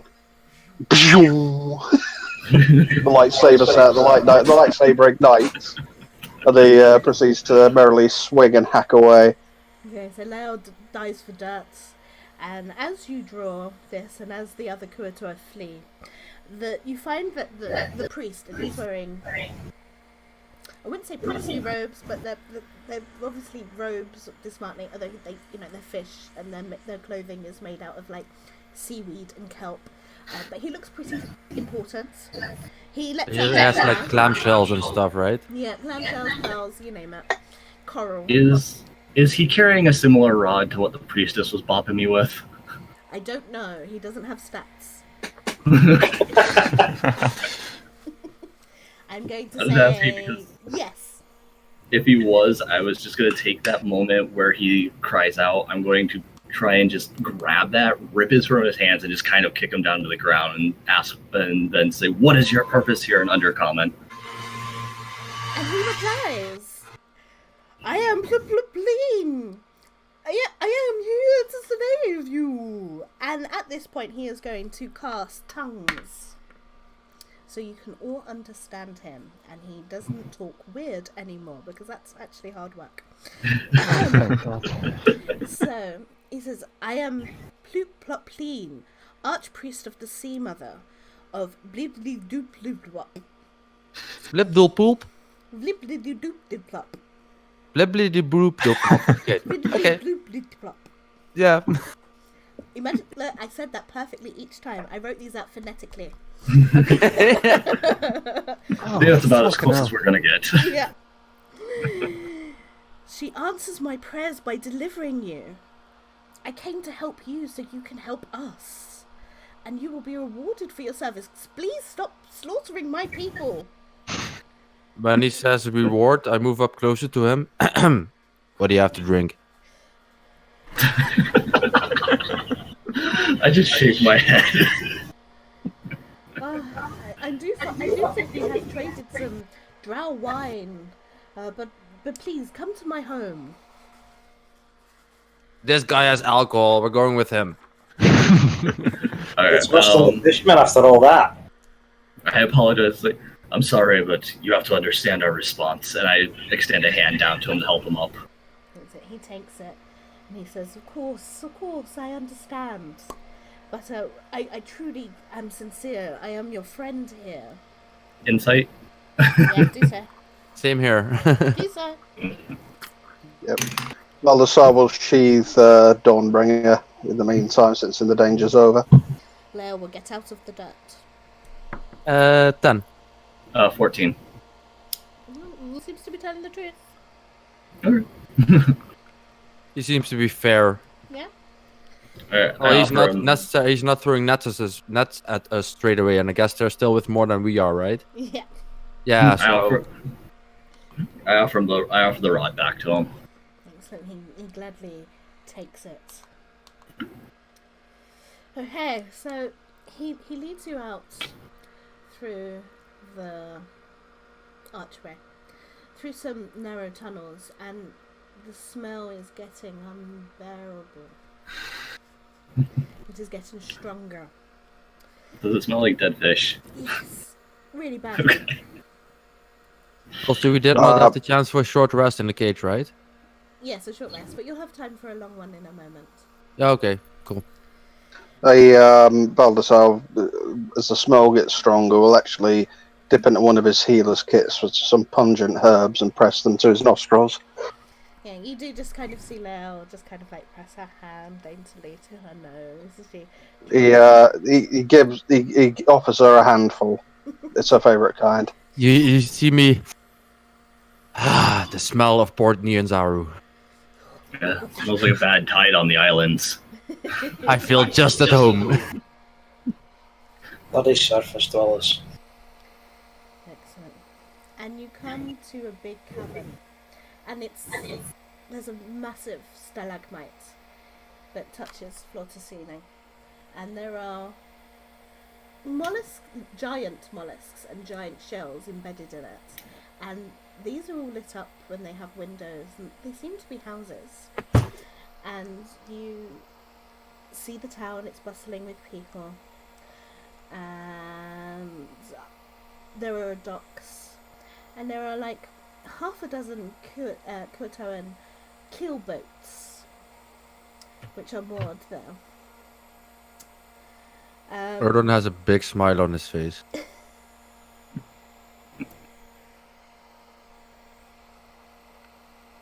As they're walking along, Baldassar will go to the lead Kuratoa, and he'll just question him.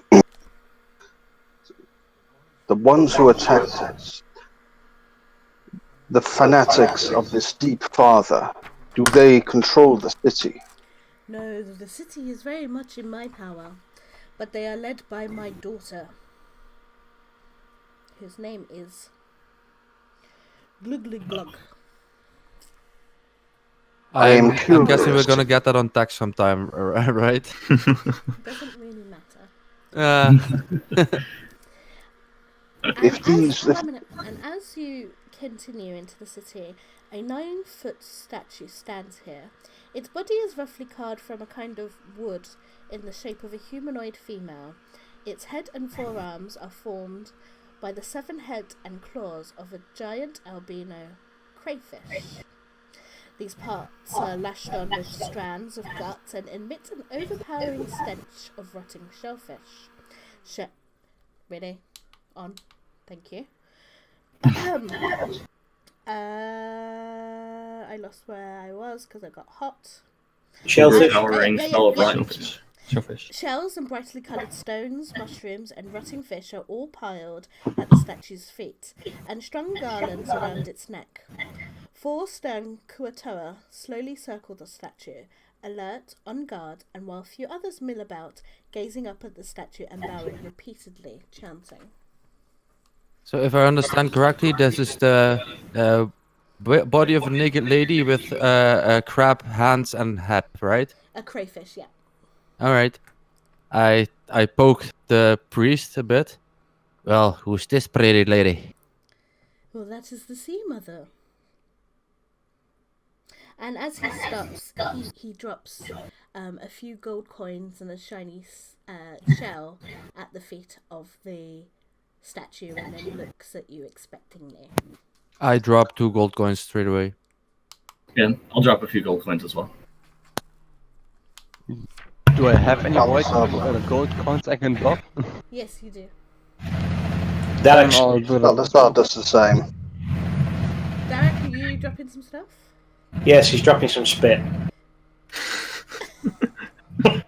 Falcon drops 2 coins. Baldassar looks. Regurgitating at the goddess' feet is considered a sincere show of faith. You think that I'm kidding? It's actually written here. Oh, what happens? Huh? What happens? There's like a gasp in the crowd, and they kind of smile at you in their weird fishy way. And Darek, several Kuatoan females take you by the arm.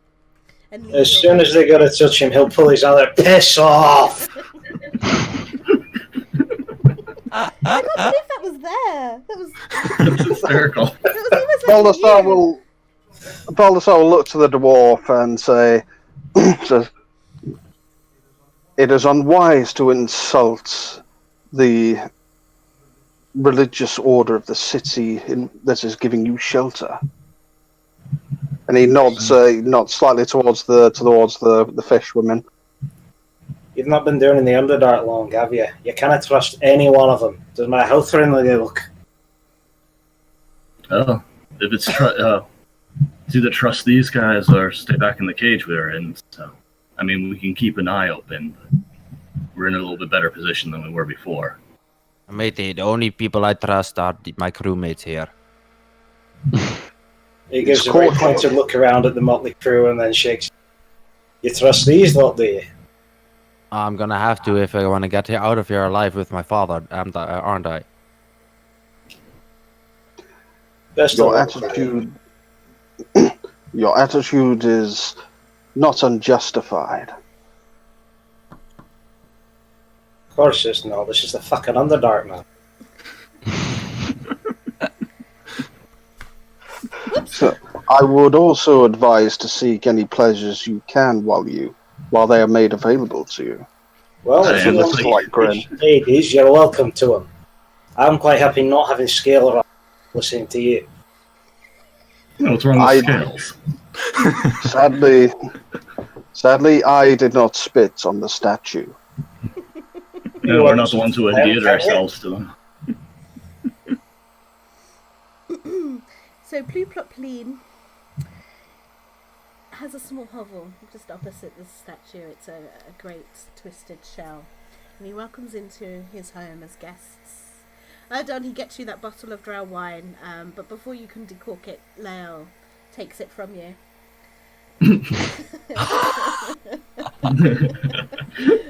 And she says, "You do not guzzle this like it is swill. You must sip it."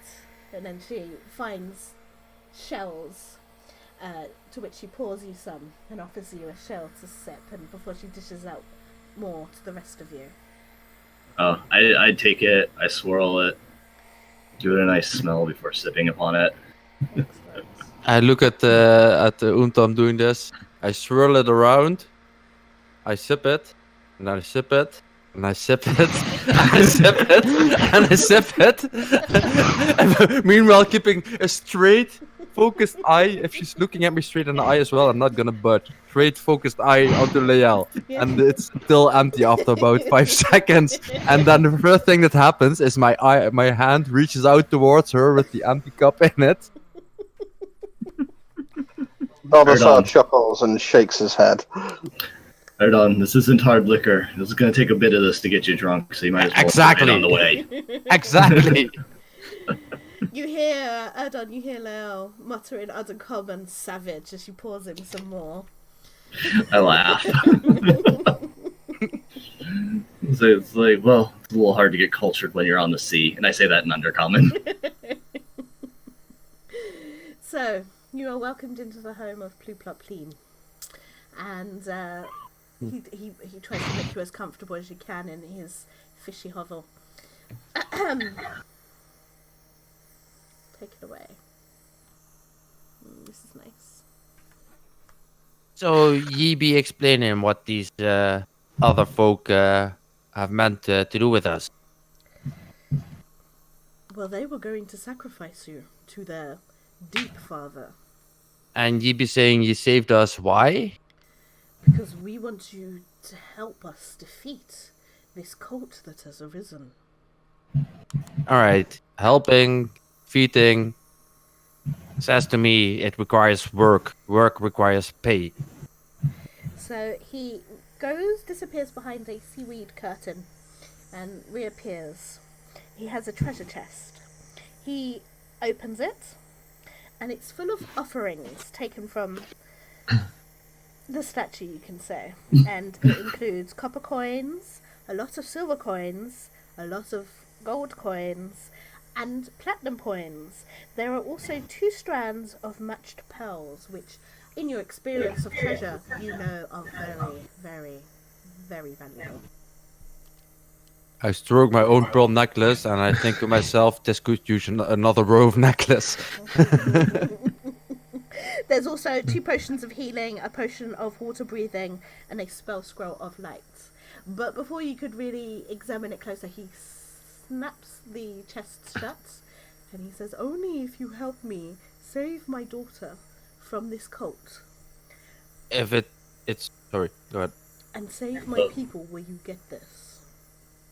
All right, then, as a show of faith, too many of us are down here looking for things. Maybe you could answer some questions if you know the answers before. I point to Umtam. That was my next. Of course, I will do my best. I have some information about this, but what do you know of this object and what it represents? And I show him the dragon's amulet that I'm wearing. Ah, I see you have been to Gracklestug. Garglestone. I haven't been there yet myself, but it looks like that's where I'm heading. It is not far. You only need to take a ferry across the Dark Lake. And what can I Are expect you- to land up there? Deep dwarves, of course. That amulet belongs to the Keepers of the Fire, the Guardians of the City, and the Guardians of Thumberchard. Keepers of the Fire and the Keepers of Thumberchar? Thumberchard. Thumberchar. Thumberchard. Thank you. And if we perform this task for you, I assume you will provide one of these ferries. Of course. That- This boat, you mean? Sure, I can get one of my people to ferry you across. Excellent. Oh, That it seems our path has been laid clear. I do have a plan. Tell us. okay. Oh, we're gonna go implant. Sure. It's a bit of a change for us, but it might work out in our favor. Yeah, I haven't thought of that before, but yeah, Most sure. of the times plans do work. So, let's hear it. So, you may not like this, but my plan is to offer you back to my daughter as sacrifices. But obviously I won't chain you too securely and won't deprive you of your weapons and armor. Mm-hmm. And she will trust this. We have an unsteady understanding. I want my daughter to think that I am converting. And then when the time comes, you will cut down her associates, but leave my daughter alive. What time is it? 21:30 for us. Cool. She seems powerful in her own rights. Indeed. We may need to subdue her. Is As long is as she the she's- one? I'm sorry, go ahead. As long as she is alive, we have an agreement. And is she the one who leads the raiding party, the group that we had our first run-in with? She leads them in a sense, but only as their spiritual leader. The real mass behind is Kidli do good. Is another priestess? He is a whip and keeper of the altar of the Allfather. It was him that was keeping you prisoner. I see. Anyway, you must be tired after your long journey. Please make yourselves at home. I have priestly duties to do. Mm, Thank you. I have a duty to do too. which is? A duty. You had to ask. I have to exert a certain item for my body. Balthazar will look to Lowen and the dwarf. And what of you two? You are under no obligation to come with us, but I suspect your journeys will be much safer in our company. I do agree on that one. You I should have go with them. otherwise no real goal in here. It's your best chance of getting back to the surface. You should go with them. And what about you? For myself, I couldn't give a shot. But Gracklestug's a decent place to be. Maybe I find something worthwhile there. Right, so at least until then. Aye, for now, I don't care for working for fish sticks, but Needs must. All right.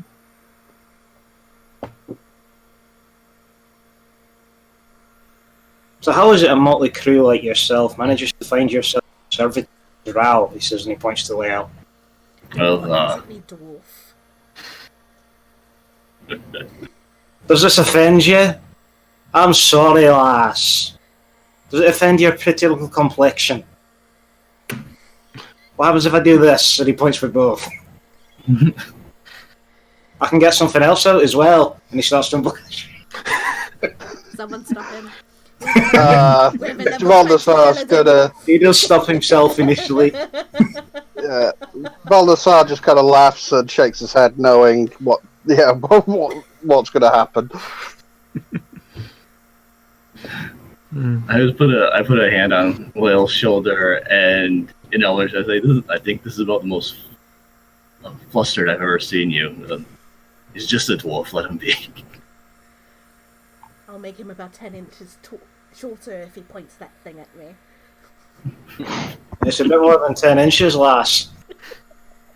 Oh, he speaks Elvish. Maybe this was a mistake.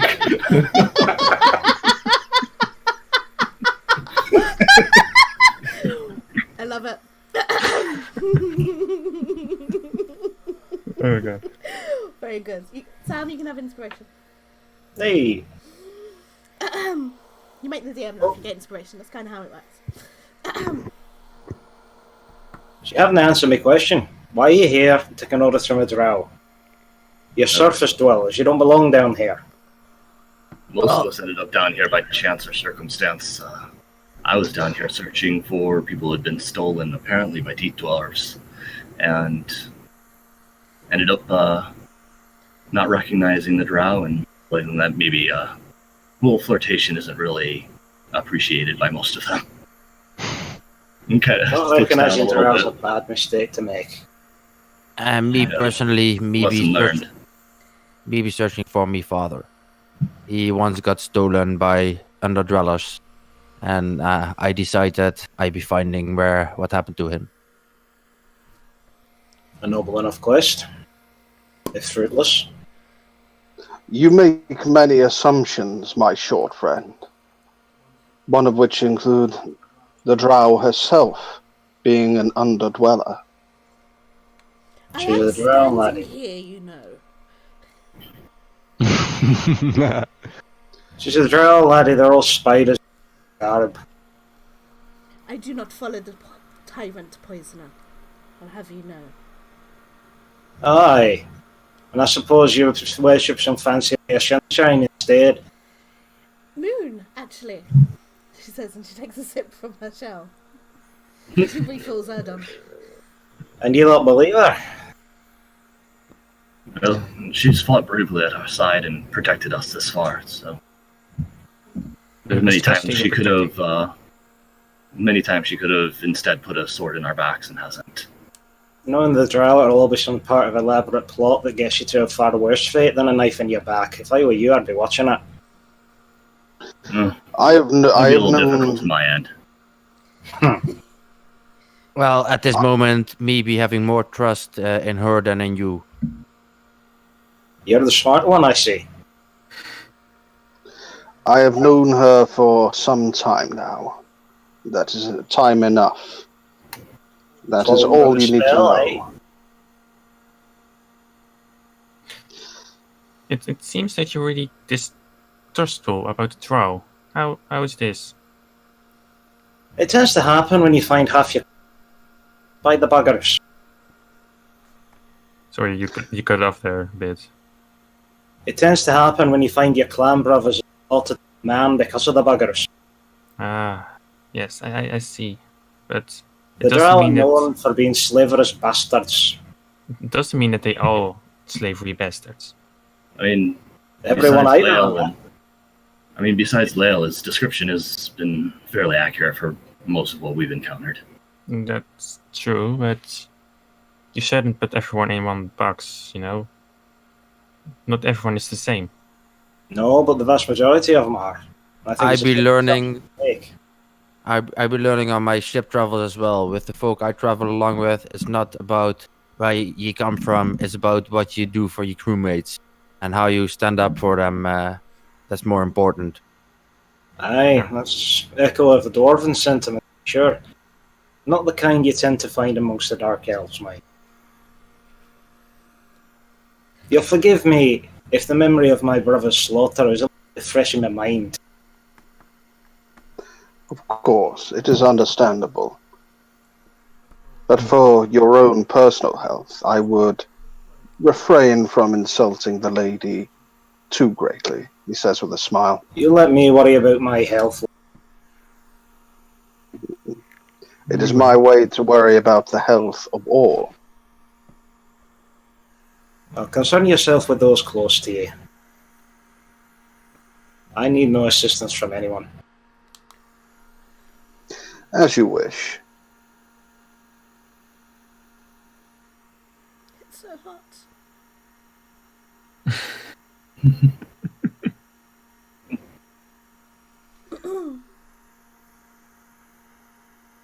So you guys continue talking and discussing and arguing, etc. And a couple of hours pass before handmaids, fishy handmaids, come and bring you food, and it is seafood. Oh, I'm gonna take some of those spicy mushrooms that I found. I was gonna grind them up real quick using my scales and spice this up. Baldassar keenly offers his plate over to Untom. I do the same, knowing that he wants. There's another plate behind that. He grins and nods appreciatively. I'm gonna have to search for more of these, but hopefully not too hard to find. Yeah, so there are clams and cockles and crab legs and other delicious things ready for you to eat. And do you settle down for the evening? Yes. I know that we're feeling fairly at home right now, but do you think it would be wise for us to still set up watches? Are you asking Leo or the DM? I'm asking the party. Take a Which I while, guess guys. Lael would be. Lael Like a would be night guard? included in. Well, I think if we needed guarding, then we would have needed it while traveling through this village. There's plenty more of them than there are of us. So if we're in danger anyway. So I'm gonna get a good, nice rest. I can do it. Yeah. You only need half the sleep of what we do, right? Yeah. Yeah. No, Sleep sounds is- Can't really argue with Isn't- Erdon's logic, so I'm gonna give myself some rest Yeah. as well. Yeah. For me, sleep isn't Yeah, I think exactly yeah, same here. necessary, so I can just do the guarding. Excellent. So you still need to meditate for 4 hours, but you can guard for 4. Oh shit! I didn't get that right then. Yeah, It's fine. I'll set the watch while you Yeah, meditate. in that case, I'll meditate for 4 hours and then start guarding. So is anyone taking the first 4 hours? Leo doesn't take guard, so... I'll watch the backs while you take your little rounds, lad. Okay, so as a dwarf you still need 8 hours of rest and you can only guard for 2. So it does require someone else taking the other 2. I can take the other 2 hours. Okay.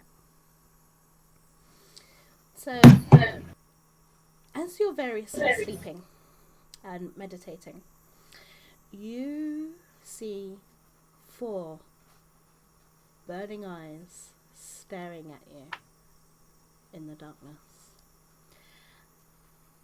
and 2 great maws open as if the gates of hell were opening to swallow you whole. And the maws come closer as if to swallow you whole. And before they do, you wake up with a start. And obviously this is staggered for those of you that are sleeping and not sleeping.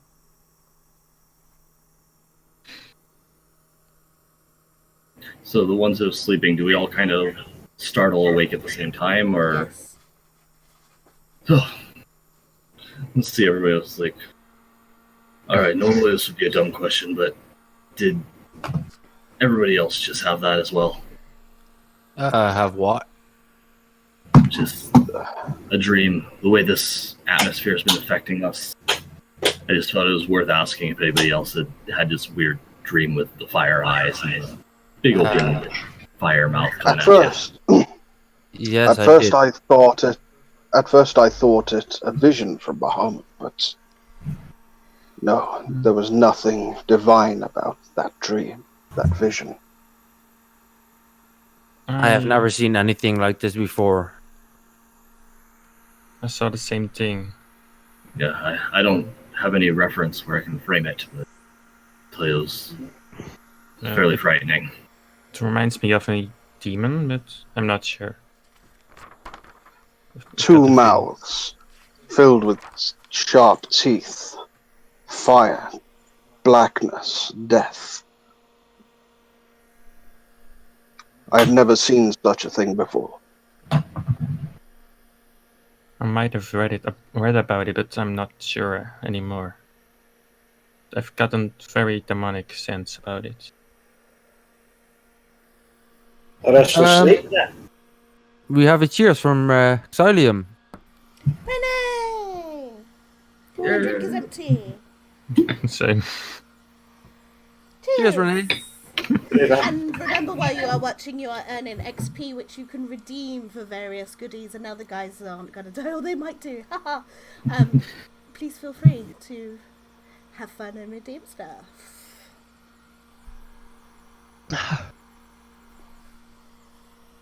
I have no idea where my drink went. I had like a whole bottle of iced tea, it's just disappeared. So, any of you know what kind of entity this might have been? Because if we all seen this, then I do not believe that this is something random. Can I make a check? A Arcana check or something? Ooh, 22. So, And 9. okay. So are you making an Arcana check, or are you making a history, or are you making a religion? I guess for me it would be an Arcana. Yeah, Arcana.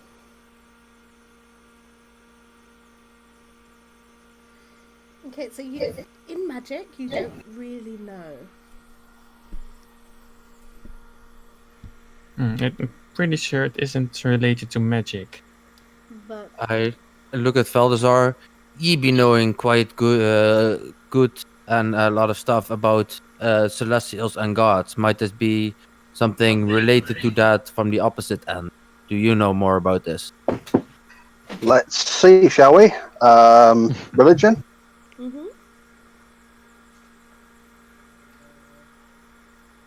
Don't forget your guidance.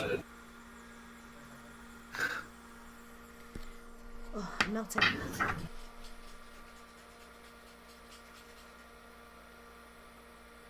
That would be a 15. Okay, so in your dream, Balthasar, you recall the two heads, the four eyes, but you also felt something like tendrils curling around you. And from what you remember of enemies of the divine, this almost sounds like Demogorgon, the prince of demons. He looks to, his eyes shift over to Vulcan. I fear you may be correct. It So? did seem familiar. A demonic presence. One of Bahamut's sworn enemies. It can only be the vile demon, Demogorgon. That's... Do I know that the Demogorgon is? History check. Yeah, I'd like to do that too. Yeah. Does he know any other basics, any other details? Other than he's the prince of the demons. 19. Okay, so yes, you've heard stories of the prince of demons, Demogorgon. Yes, I rolled a natural one. You know nothing, Odom. You have not heard sea tales and shanties of Demogorgon. But Nope. Can I check as well? Yes, of course. Okay. While they're checking, I'm going to ask Balthazar, is this Any relation to the demon that came through the temple before us? Which tech was it again? Religion? History. All I know is Sorry. that History? A Okay. history check. let's just let them get the 9. numbers out of the way. No, you've not heard of Demogorgon. Yeah, I've read about the Demigorgon. It's an awful being of, yeah. Also But kind of It sounds is- like Lemogorgon. What? It is the prince of demons. It is wise to assume that he may be behind these demonic attacks. It would make sense, yes. Alright, But why does he invade our dreams, and how? This would be what our third such encounter. The first with the swarm of demons at the Drow encampment, and then whatever had passed through the temple before us, and now this. But Yes. to enter our very minds here. It might be close or really, really powerful. You be thinking he has it out for us personally. Could be. I hope not, but it could be, yes. You do see the dwarf's eyes light up at these various descriptions that are getting through. So you're a lot haunted by demons, are you? And the Prince of Demons knows this. Nobody was sticking around with you after all. And why is that? A dwarf such as myself, the last surviving stand of a pact of Shield Brothers, I have certain obligations to fulfill. Now I'm down here looking for something very particular. Happens to be a crown of an old dwarvish king back in my... Settles a dispute regarding the current king and his successor. And my Shield Brothers and I came down here to find that. And they got slaughtered. I'm the last one left. And my dwarvish soul died along with him. All that's left is for my body to join him. And I'm not wasting it in some battle with fish sticks. Prince of Demons is yours. That might be a foe worth dying to. So you wish to die a vanquisher of demons, a slayer, if you will. Aye, that'd be one term for it. A man looking to reclaim his dwarvish honour, go to his ancestors with his head held high and his axe bloody. Can't argue with that. Well, if we are being fought by demons, it's handy to have an extra sword around. Yeah. A battle Considering axe our- in my case, but aye, I get the symptom. Considering our penchant for those types of run-ins, the help the merrier, honestly. It still troubles me that Demogorgon was so easily able to break through the protection of the Sea Mother to reach into our dreams. This can only mean he has grown strong in this place. Yes. Were the cultists were chanting something when they had imprisoned us. They did. No, I believe it was their god's name that they were chanting, but again, it was hard enough to understand understand their pronunciation of it, so I could have been wrong. Perhaps we have all been wrong. Perhaps it is not this deep father they are sworn to or trying to summon. So you're saying that they're trying to summon the Demigorgon, or at least to worship it. We will not know unless we confront them directly. Yes. Erden looks at you all and he says, you got me all upside down with this Demogorgon stuff. All you need to know Really? it is the Prince of Demons, and it has noticed us. That is certain, yes. Then we be sure to make him not join this world of the living then. there's any way we could help stop that, if that's what we suspect, then I would be totally in for that. As this I mean- conversation goes on, Derek will put a hand on Lowen's shoulder because they've spent a few days together in the prison. And he'll just quietly remark, I know I recommended it before, but in light of this, it might not be the best thing for you to hang around with these folk. If I were you, I'd be making for the hills as soon as you could. No one will blame you for ducking out early.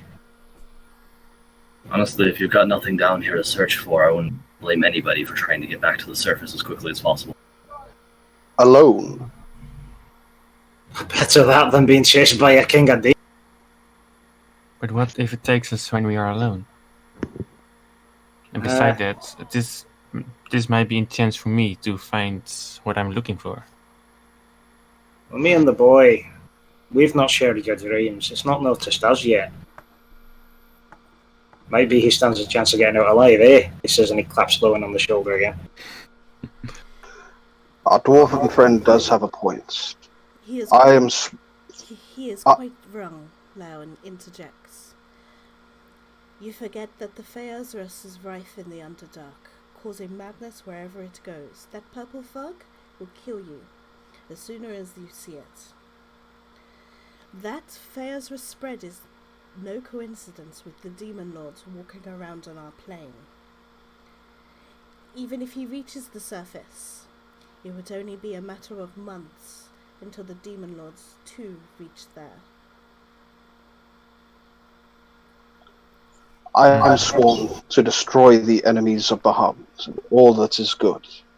I have no choice in this matter. I would not presume for anyone to follow. I put a hand on your shoulder. As long as we find booty along the way and find maybe a way towards my father, I'm with you. Look, I enjoyed my life on the surface. Getting that interrupted by a demon lord doesn't sound too pleasant, so I'd rather actually have something to return to. Aye. Yes. And what of you, Lowen? I can only agree.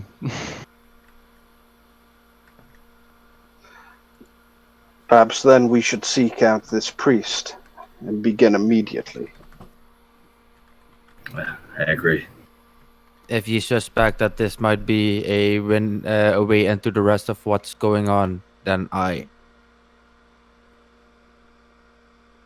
Yes. If it really is the Demogorgon that's rising up, we have to start as soon as possible. So we should go right now.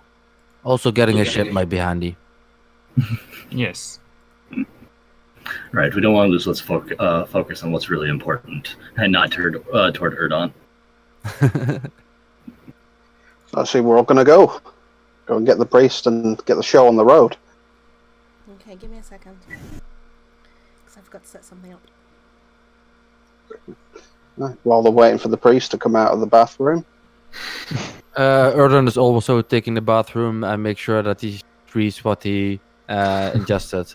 So sometime along the day or night, he will make sure he retrieves that. The dwarf, meanwhile, seems to be sharpening both a massive battle axe and a pair of hand axes, and he's just humming a song breath. What song is it? Hum it. Maybe we'll find out. Give me a minute. I need to restart Discord. Something bugging out or something. I don't know. No problem, go do that. Yeah, and Baldassar will sort of look like he's praying, he'll kneel and enter a trance. Excellent, so you prepare your spells for the day.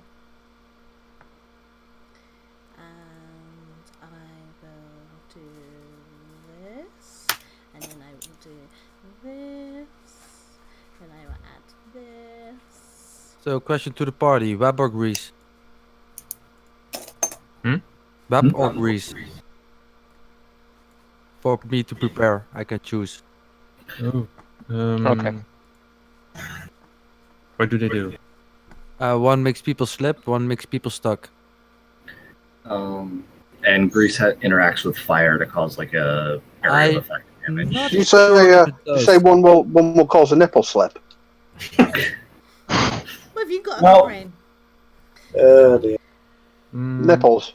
If the grease does do something with fire, then grease. And No, it doesn't. Oh, it doesn't in this edition? No. Then stuck, Okay. I guess.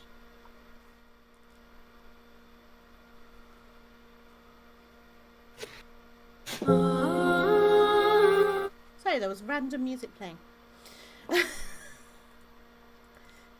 Yeah. Why can't I control this? I also ask after cleaning it with prestidigitation and whatever soap I might find. I ask again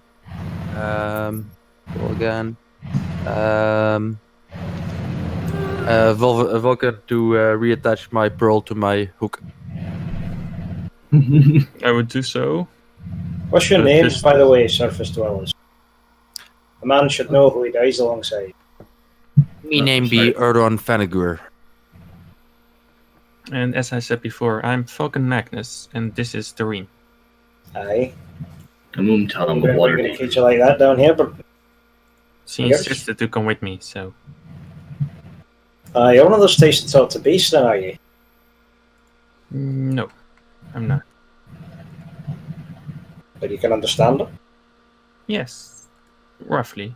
So only half mad. Understood. I guess so, yes.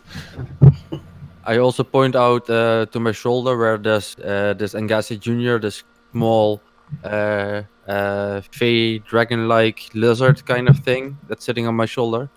This be Angasi Junior, and this, and I pull out a small little flask that maybe potion vial that has a star sticker on top of it. This be Applejack. If you look a little bit closer, you see a dead worm sitting in the flask. Deputy Applejack. So half mad, fully mad. That's like victim. He looks pointedly at the lizard and So you keep cutting out. sorry, he looks pointedly at the dragonborn. Dragonborn, I think he's addressing you. So I can actually hear him. I don't know if it's my lag now, because No, sometimes he's, it No. he's still cutting out for me. I'm not sure why. Same for me. Same. He's looking basically Try looking at one more time. Tom and Valdesar for introductions. Ah, I'm Tom from Waterdeep. Lizard? No. I am I am Valdesar of the Bahamut priesthood. Can't say I've ever seen any turtle float around Waterdeep.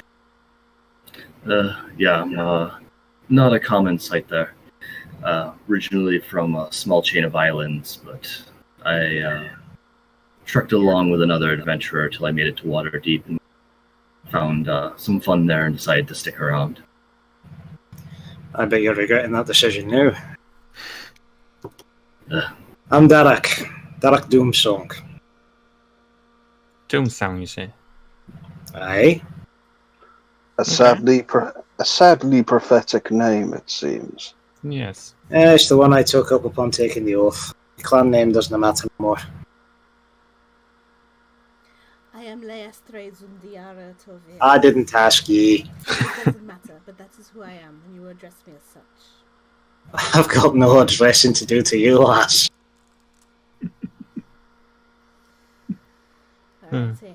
So it's not long until the priest comes back with ropes to bind you, and he asks you if you are ready. I believe we're as ready as we'll be. Yes, I think so. So I shove my I hook somewhere within my clothes, so I just have a bare hand instead, so they can bind me there, so I can pull my hook out later.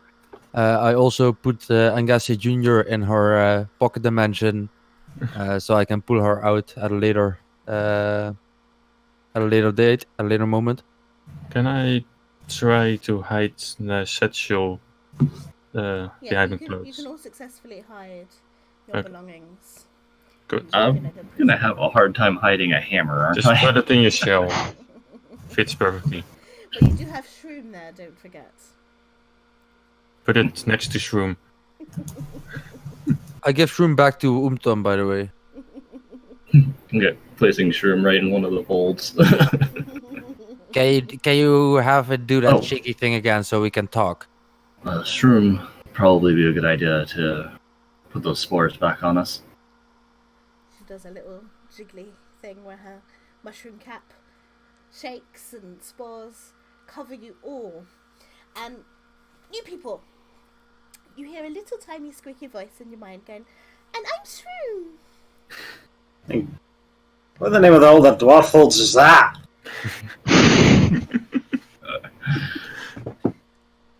Is that your squirrel or your lizard? I'm a myconid. A what? A myconid. Mushroom people. The mushroom. Oh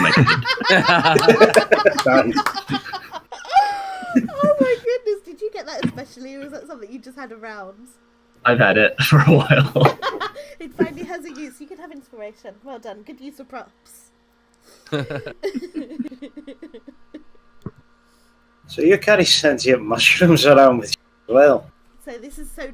Not only can you hear Shroom's voice in your head, you can hear the other guy's voices in your head. Right, I was gonna say telepathically. Yeah, she definitely has aided us thus far in the journey. Yes, yes. Also, can I grab a bottle of wine while going out? Yes, you can. Okay, perfect. Thank you. Is there like a shield or a buckler or even like a potlet or something that I could use as a shield that I can grab hold of? Because I don't think I'm gonna be able to really bring my hammer, and I'd rather trade that in for some defense then. I would advise you not to leave anything behind. Okay. I will bring my hammer if I can. I'm gonna just say yes, just for the sake of it. Okay. Once he receives this telepathic message, you'll get one back from the door. So can you hear like everything I'm thinking? Or... I think it has to be directed, but I'm not sure. Right, let me try something. And you get a visual. So we get a visual of him. You get a visual image of a middle finger. Oh, that came in loud and clear. What's that? It's just a finger. It's a common greeting in dwarven lands. You want to start practicing it very well the next time you get one. Well, if I have fingers, okay. He's starting out with a good time. Just let it go. Excellent. Past the point of no return. No looking back now. Forgot. Yes, you can find a shield, by the way. Tom, if you would like one. I think that's like the theme song for the whole event. I'll bring the shield with me, And so that I can choose which way to go. Arrows or crossbows or anything from the basic gear or adventuring gear that you want, the priest will provide it for you. So have a quick think now of what you would like. Okay, I want a bar of soap and some wax. Okay, you can have it. Let me just check. That's all. That's the first two things I always want. I see Lael's rubbing off on you. Bar of soap. And He doesn't intend to use the soap. I do not intend to use it to keep myself clean with. I also, if I am able to, I have one water skin that I usually have some alcohol in that's currently empty. One water skin that I have for water that's I refill, and I want an additional water skin if I can find one. You can. And with it. Cool. Past the point of no return. I'm focusing with like some ropes. You can It's have like them. that spot in video games where they say, "Do you really want to go?" Yeah, there's a safe point. That I can never forget. Yeah, right. Is there a room full of medkits and power? Guns and an ammo. The games we've played till So I'll fill that last water skin with wine then. Take it, okay. Past the point of no Fuck water, bring me wine. I have two with water and one with wine right now. no use resisting. No potions of healing? Um, Abandon or food? No. I think Valdesar will take one of those. If there's potion of healing to get, then I want potion of healings. Okay, yeah. Yeah, potion how of many healing. how many can we grab? One. One? One each. Oh, okay. Okay. And some rations then. And some rations. How many days of rations do we get? 10? No more. You can have 10. Yeah. Okay. I was going to roll a d10, so you can have 10. 10. Okay. I don't even think we've actually had to break into our rations because we've been able to scavenge so far. Yeah. But it's good to have. Yes. Yes.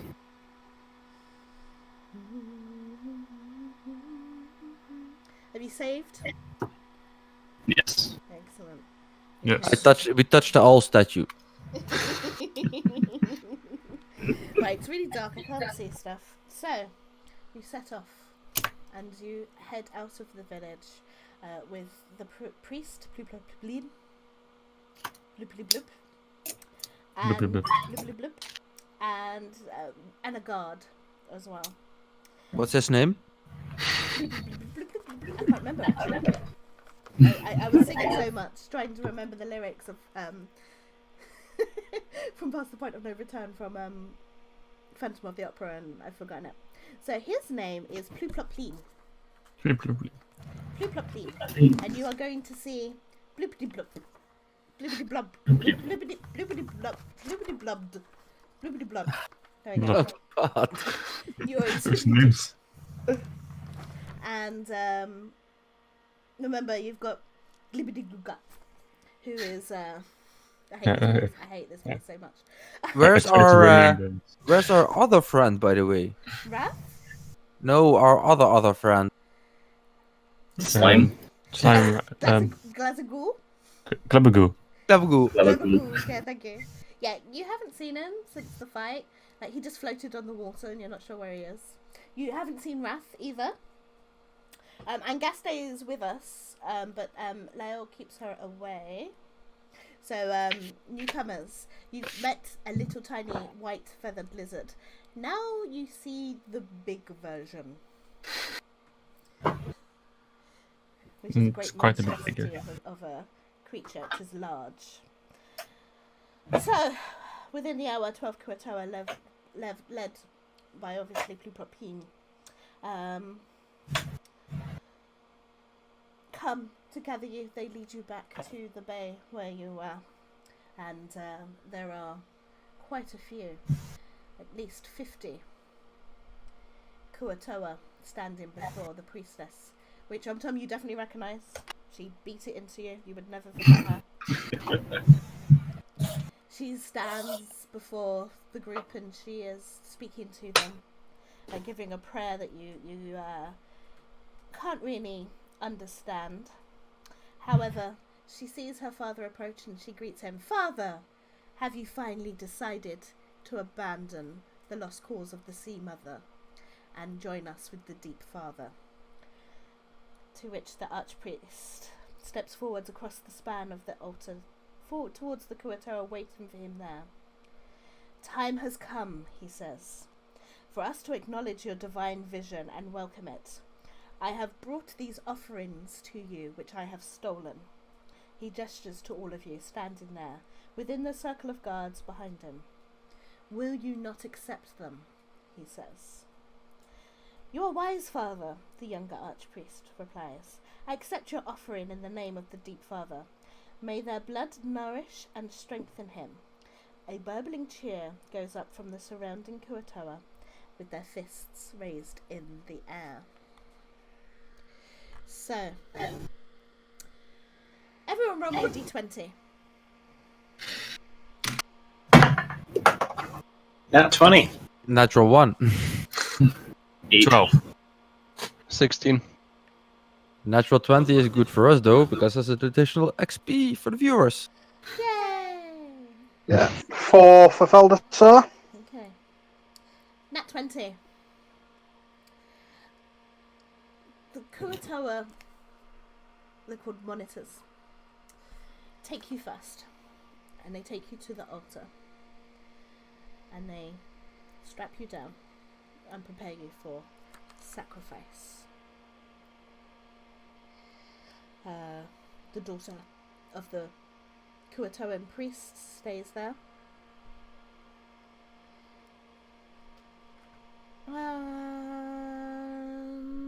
It's really dark. And she takes a sacrificial blade and raises it in the air. Who's on the altar? Gets ready to strike the blow. Anyone? It's Derek. I'm going to try and just snap the Okay, bond. so the bonds only look like they're actually tied. You're not. So you can. Okay. Except for you, Derek, you are actually bound properly to the altar. So I think this is the signal. So,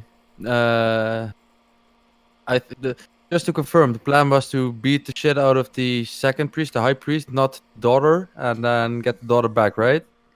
Yes. Okay, just to make The sure. daughter needs to be alive. Okay, Baldassar's going to murmur to Leo. You got telepathy, just to remind you. Oh, yeah, murmur. Close your eyes. And I'll say, "Let's go, boys!" Okay. And then the Baldassar, Dawnbringer comes out, assuming Leo's closed her eyes, like you said. 1 second. So we're going to do this a little bit differently because I don't feel like another combat, and this is going to be chaos. There's so much. Mm-hmm. So what I want you to do is all roll me initiative. And don't shout them 11. out. Don't shout them out yet. So the Kuato will go last because you're going to surprise them. Okay, so who is 20 plus? Yes. Me. Yes. 24. Oh. Adam, what was yours? Oh, there it is. 11. Okay. 15 to 19. 15 to 19. 14 to 10. 11. 9 to 1. Yep.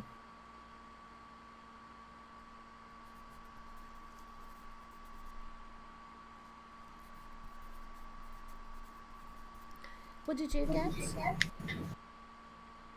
Who? Oh, Oh. Sam, what did you get? 5. Wondering what the hell you were doing. I thought he froze for a Yes, that second. channel I felt fine. And Loan, what did you get? 11.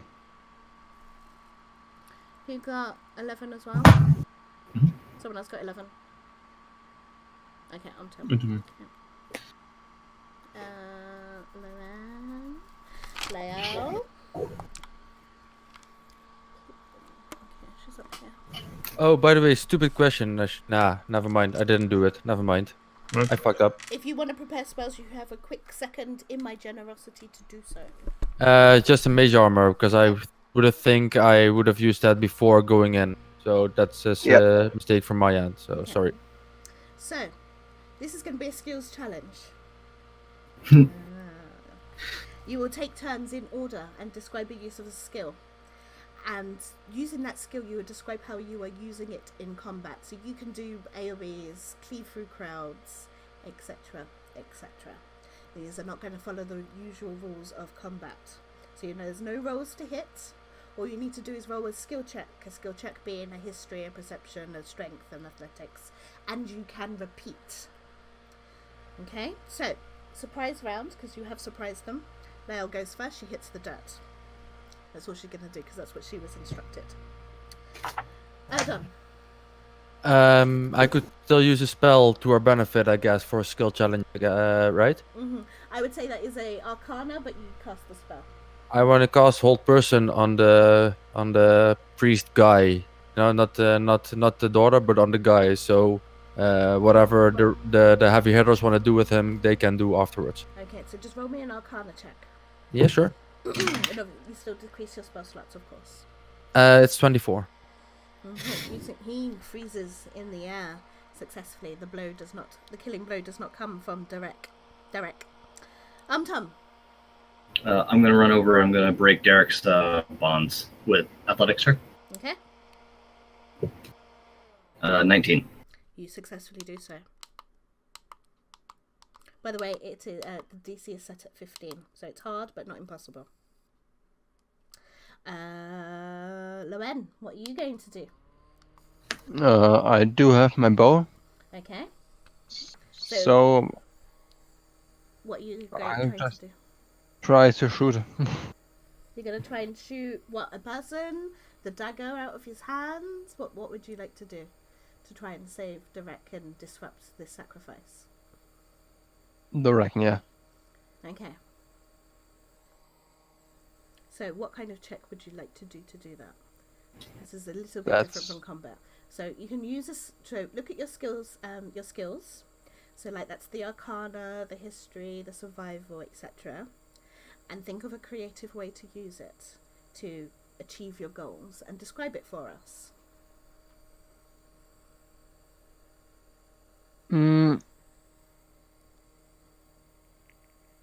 Well,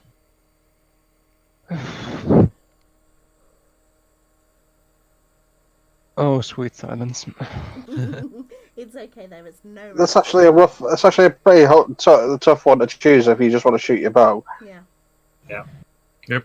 You could do Let's say you or yeah. a acrobatics. You could do something like a cool. Yeah, I suppose acrobatics. Yeah.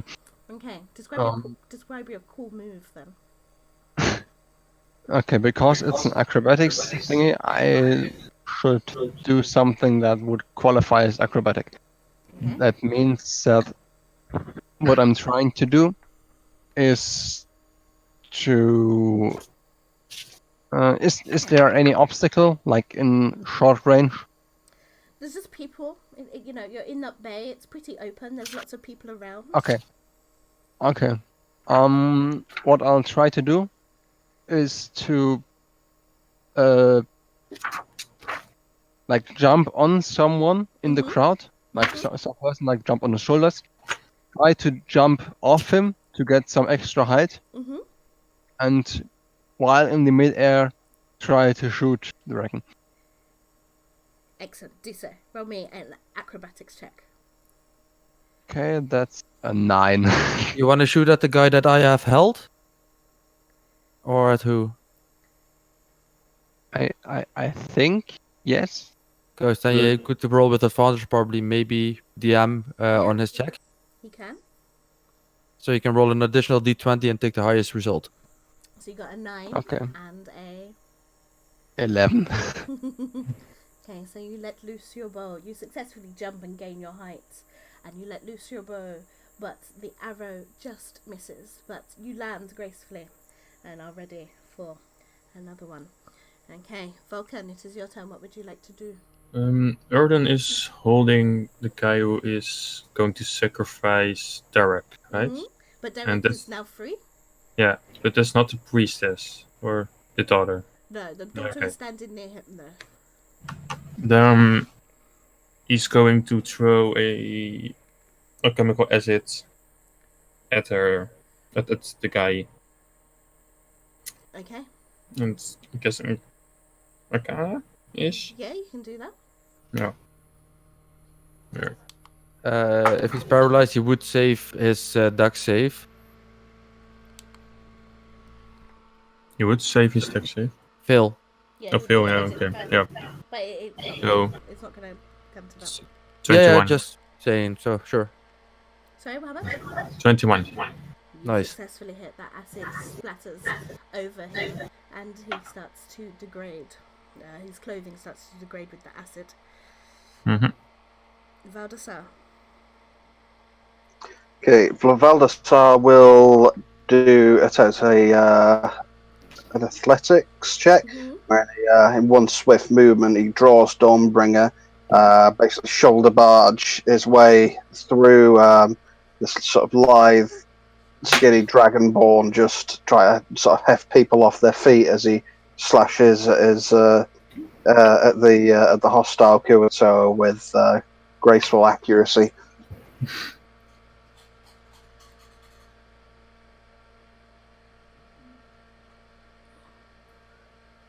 16. Excellent. So Just you made it. successfully cleave through these Kuatoa. However, some blood lands on the altar. That's all I'm going to say about that. Derek, you are free. You have not been slaughtered. What are you going to do? Priest standing above me, they're still alive. Yes, they are still alive.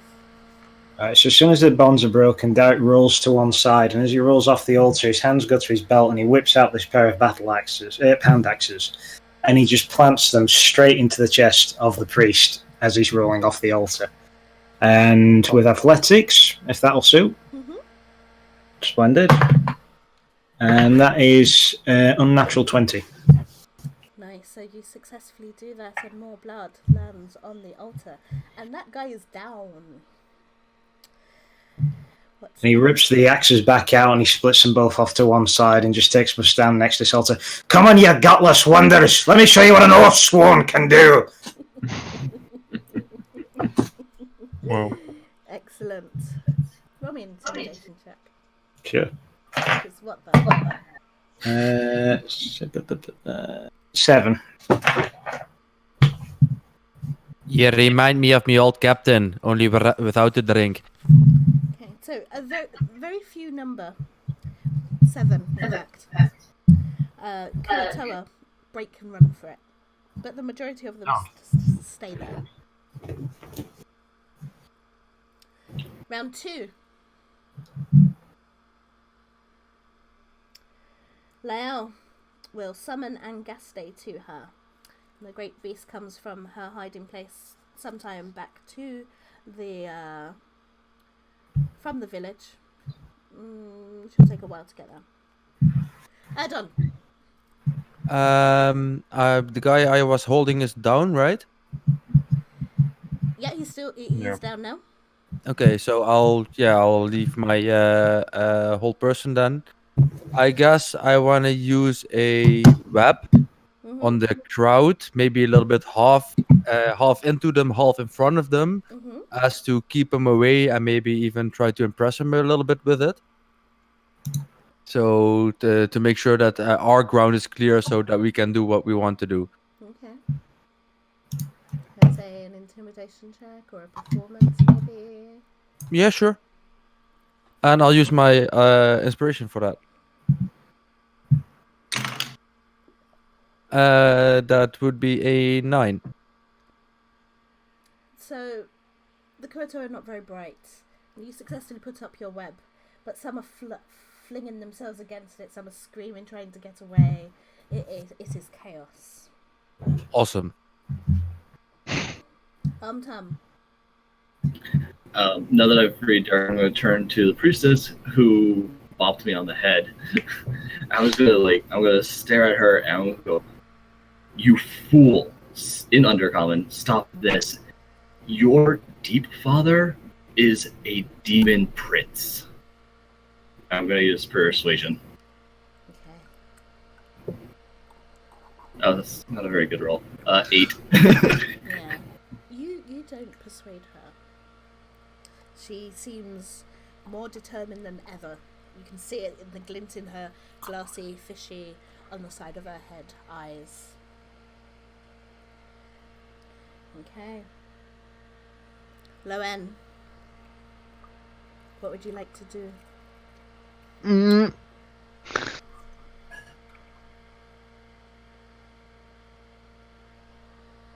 Since they're fish okay, this is just very far-fetched, but since they're fish people, would my what was it? Animal handling come into play? Okay, so while they are fish people, they are still counted as Okay. as humanoids, so people. And for animal handling to really work, it has to be a beast. But because we're doing something... Oh no, it stopped working. Because we're doing something a little bit differently today. Try it. What would you like to try and get the people to do? Oh no, never mind. It would fall say under something. it would have fallen under deception. And So, would you never like mind. to roll a deception instead? I have a -1 in that. I'd rather not. You never know. You could roll a nat 20. Uh, I okay. tried it animal handling. Yeah, you can try animal handling too. Just describe it for me, and I'll make a judgment call. I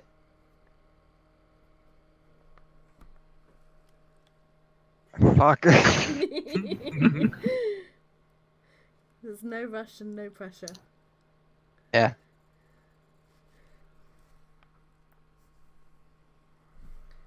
What is it you're trying to do? My original plan was just to also try to convince them that their god was a demon prince or whatever. But So that would be a persuasion. persuasion, no. Mhm. Oh no. Is that even worse? -3. Holy. Ouch. That is not something I would like to try. Okay. Stack charisma. I think the rest was an 8. Yeah, it was 8. Yeah, okay. Uh, Would you like to try your bow again?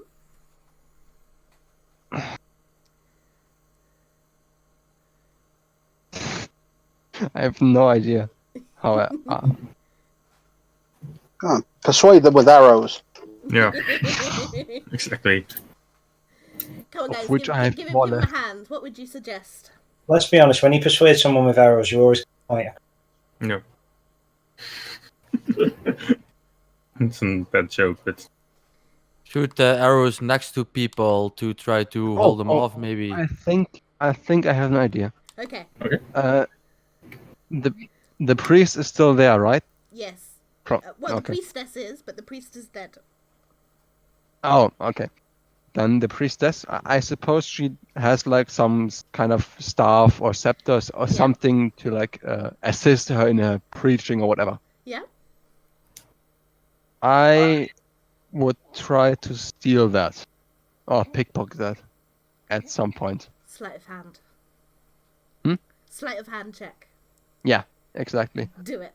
Perfect, you're gonna steal a weapon. Good job. A 19. Ooh, nice. ooh, You A successfully. 14 plus 5. You successfully have her scepter of lightning. Oh, thank fuck! I did something useful. Everything is useful. Vulcan. do we want to just hold the other fish people off, or can we kill them? That is your choice. Because the higher priest from the sea mother, Mm-hmm. he said that we just need to take care of them or something like that. Well, you only need to keep his daughter alive, was his very words. Okay. In that case, I will grab one of the beads of my fireball necklace and throw it into the net that Ordorn made. And the web. Yeah. So web to- is flammable. Yep. What are you going to roll to do that?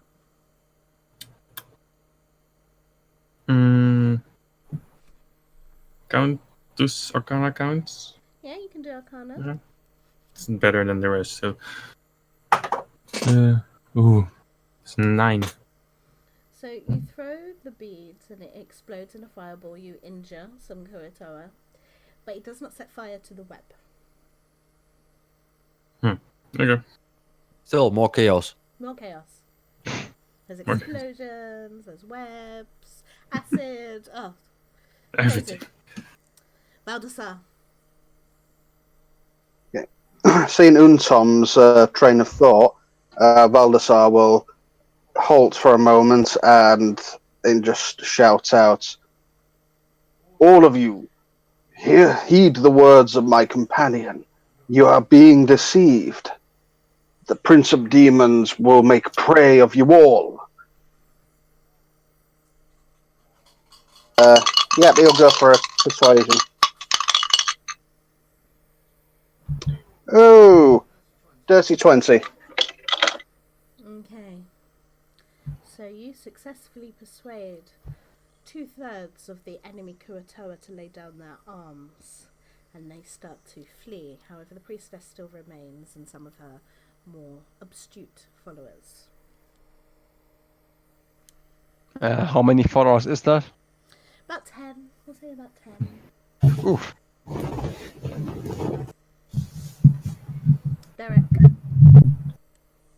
Derek will be going for the priestess. He'll be swinging his way through them like a little whirlwind, hand axes, and just cutting a path straight onto her. And again, for an athletic, again an unnatural 20. Ooh, nice job. So, are you trying to hurt her? I'm trying to carve a path to her. If I can get close enough to hurt her, then absolutely. Yeah, carving your way through, and there's blood everywhere. You get her, you injure her a little, but she's still standing.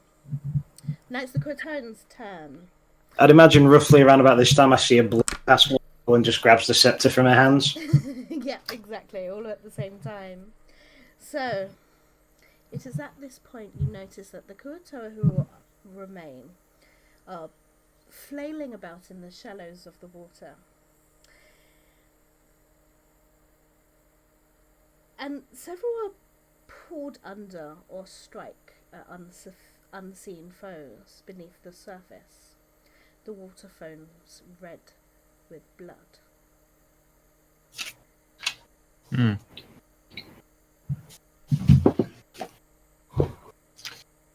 Right, just reading. And it's the young archpriestess's turn, who calls out to Lemogorgon. And she grabs the dagger from her fallen companion, and she slits her own throat before falling upon the altar. And as she does, there is an awful, terrible, blood-curdling cry. The sound rises above the burbling of the living Kuatoa and the ones flailing about in the water. The dark surface of the water bubbles and glows. It begins to foam. A thick, oily tentacle bursts forth, followed by another. Then two monstrous heads that you have seen in your dreams, break the surface, both that resemble hideous, angry, wicked baboons with glowing, evil eyes, and sharp teeth and cruelly carved tusks. Both heads are attached to a single torso, and the monster with red eyes burn with bloodlust and madness. The creature raises from the dark lake. It must stand about 30, 40, 50 feet tall even, with water cascading down its back and shoulders. Upon reaching its full height, the great demon throws back both its head and roars. I need everybody to roll me a charisma saving throw. You have laid your eyes upon a demon lord.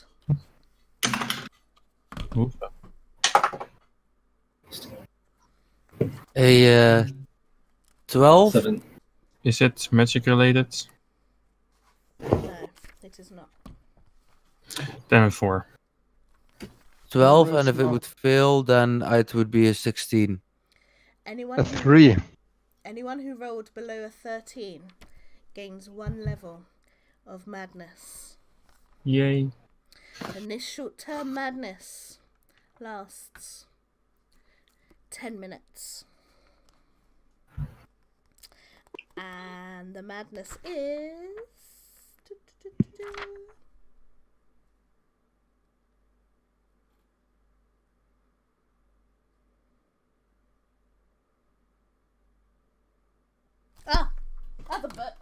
God.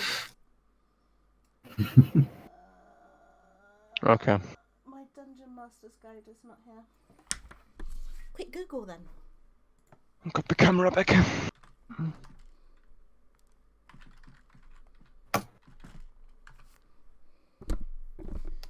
Okay. So you all gain. What happens to you? So I rolled a 17, by the way. Okay, you're fine, Valdesar. I hit it with a 14. Also fine. You are all petrified with fear. Those that rolled below a 13. You have set eyes upon a demon lord of the abyss, and he is a terrifying sight. And he slowly wades towards Sloopladub. Heads roaring and gibbering, tentacles flailing and smashing at anything that comes its way. There goes a stalagmite. There goes some shells on the village. It even starts to lash out at its own kind that summoned it in the water.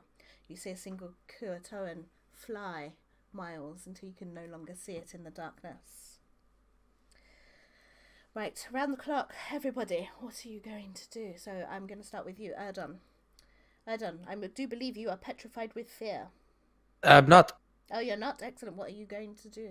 I use my tactical defense thing. So I will look at the thing, look that the woman we should get is dead. Mm-hmm. So I shout, let's get the fuck out of here.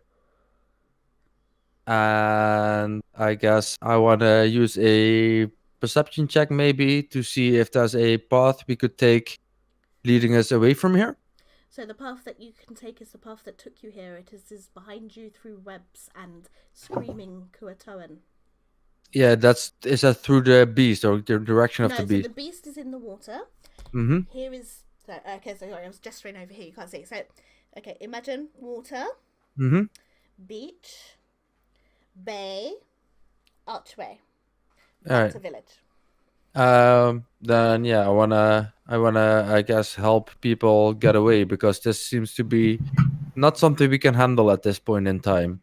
Seems to be. I mean, I guess it's like a gigantic beast, right? Yeah. Yeah, that's nothing. That's like Kraken kind of ideas to me. So I've heard about those stories. So yeah, I guess I want to take the help action or something like that for whoever needs to get out. Okay. Tom. Alright, well, I was going to do this anyway, so I was going to have an extra turn, but it was going to be a little bit different reason. In frustration, I'm going to let out a roar, and I am going to turn my hammer. I'm going to smash the altar. Okay. You can do so. I don't need you to roll me any check or anything like that. Okay. Is there anything else you would like to do for your And turn? then I will start trying to aid Erdon in getting people out of here. Okay. Derek, you are next. Derek, his eyes actually light up upon seeing this beast approach, and the two hand axes slip into his belt, and he reaches back and pulls out this enormous runic. And he actually starts walking slowly, steadily, with purpose down towards the beach. And as he starts to move, you do hear a very sonorous dwarven voice begin to burst out into song. He was just a dwarvish shield brother, and he never showed his fright. He pulled his shield up close to him, and he gripped his hammer tight. He stood there and he bellowed at the monsters with a roar. Oh, gonna live no more. Gory, gory, what a hell of a way to die. Gory, gory, what a hell of a way to die. Gory, what a hell of a way to die. You ain't gonna live no more. And it continues on as he moves on. Okay, so as soon as you're 120 feet of this creature, a great tentacle comes down upon you. That hits at 25. And it does. I don't think I have enough dice. Oh god. He doesn't even get close and yet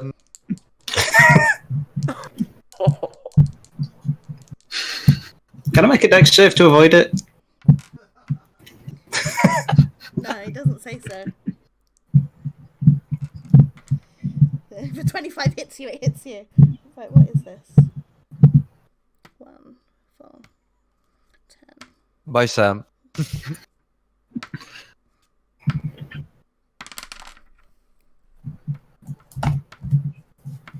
Plus 10. 54 damage. Oh my. What type of damage? Bludgeoning. Yeah. Okay. He's still standing.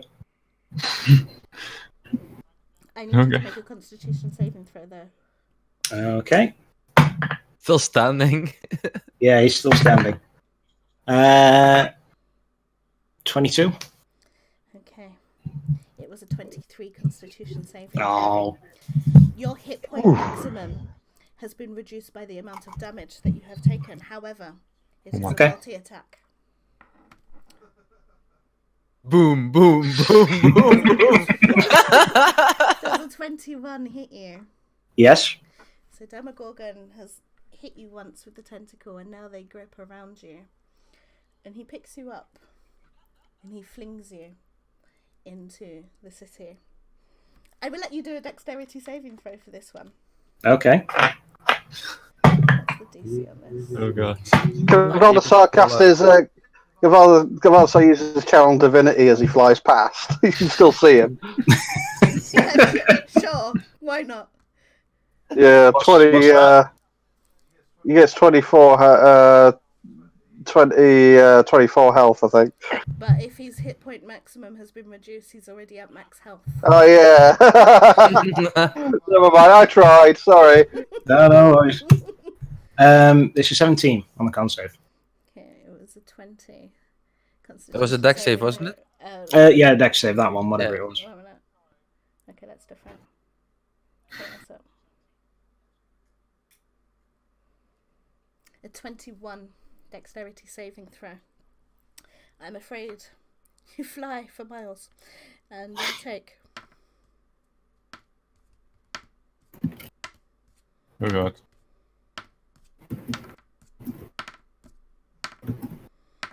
54 points of bludgeoning full damage. That would just be enough to put him unconscious, I believe. So I imagine as he's going off, the first tendril hits in, I imagine he's still wailing on it with the battle axe in the odd time he's got left before he gets slung, and you can just hear the faintest trails of this song as he's going. Glory, glory. What happened did I? You I'm just ain't chanting with gonna you. live I'm no just more.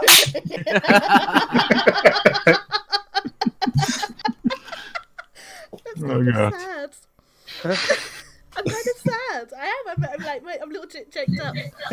Okay. Oh, he's next. Hey, he's only unconscious. That's true. Okay. He may come back. Okay, it's Leo's turn. Angaste is here. She mounts up. She draws her sword.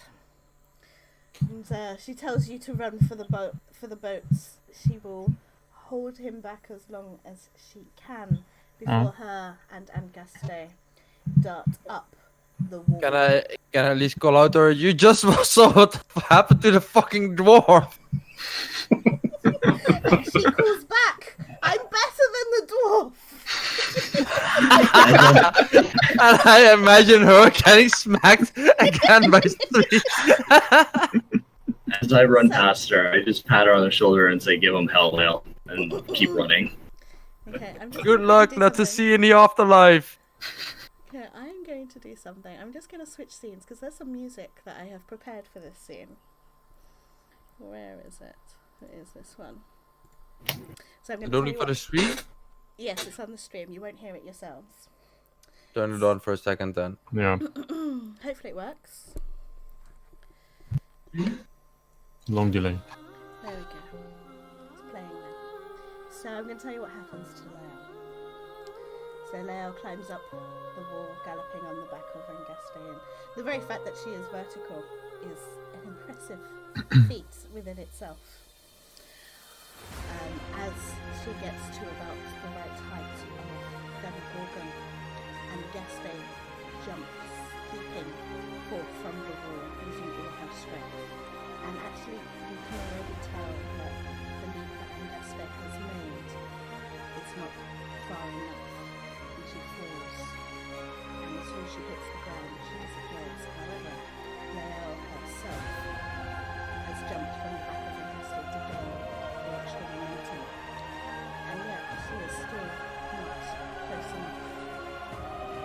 She disappears for a moment, disappearing as a piece of mist appears above the heads of Demogorgon, blade in hand, sword bound him as she falls towards the pit. The sword glows with a beautiful pale blue light, and it successfully hits the demon lord, who bellows a monstrous roar. And he flickers as if he is being pushed out of the realm from visual. Remember what happened when you entered the temple and you started to disappear? It is like that, but it's kind of like someone is playing with a light switch and he flickers in and out. And I will use one of his legendary resistance to move the saving throw. And the vanishing smite fails. It is not long before he too grabs hold of Lael in a oily tentacle, takes hold of her, and throws her. You do not see where she is.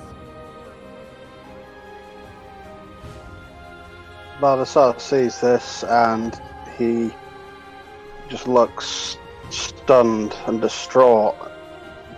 He can't even speak, and he drops to his knees in silent anguish. Hold on, this is your turn. I Is nearly upon the shore. I see Valdazar a little bit distraught here. I might be a bit emotional from the inside, but I've seen some shit during my days, so I'm not. It's immense and scary, but more important stuff now. So I pull him by his collar, turn around. We need to go now, and then I pull him with me. And meanwhile try to rally up the rest of the people as I already was to get out of here. So get fuck out. Baldassar feels limp in your grip. He's clearly just not got strength, doesn't have any strength. If need be, I'm gonna carry you. At least with like the arm over my arm, and I'm gonna at least support you. I'm just gonna pull you along. There's no resistance. Okay, I'm Tom. So who all was frozen in terror? All right, good. 2 people. I am going to take one of them under each arm and just hoist them, and I am going to start heading off with them, along with Erdon and him carrying Baldassar. We're getting out of here. Okay, Loren, you are being carried by Omtom and you are frozen in fear for 10 minutes. Unfortunately, 10 minutes have not passed. So you are being safely rescued. Vulcan, same thing for you. No, Doreen's probably kind of worried and running around both shoulders. I hope trying she's holding on. I don't want anyone to fall off or be left behind. She is. Excellent. Baldassar. Again, that's basically all you're going to get from him now. He's being carried by Erdon. There's nothing You guys lifeless. are bolting it back to the village, and Demogorgon is hot on your trails, although he seems to be more interested in destroying absolutely everything he can hold his oily tentacles upon.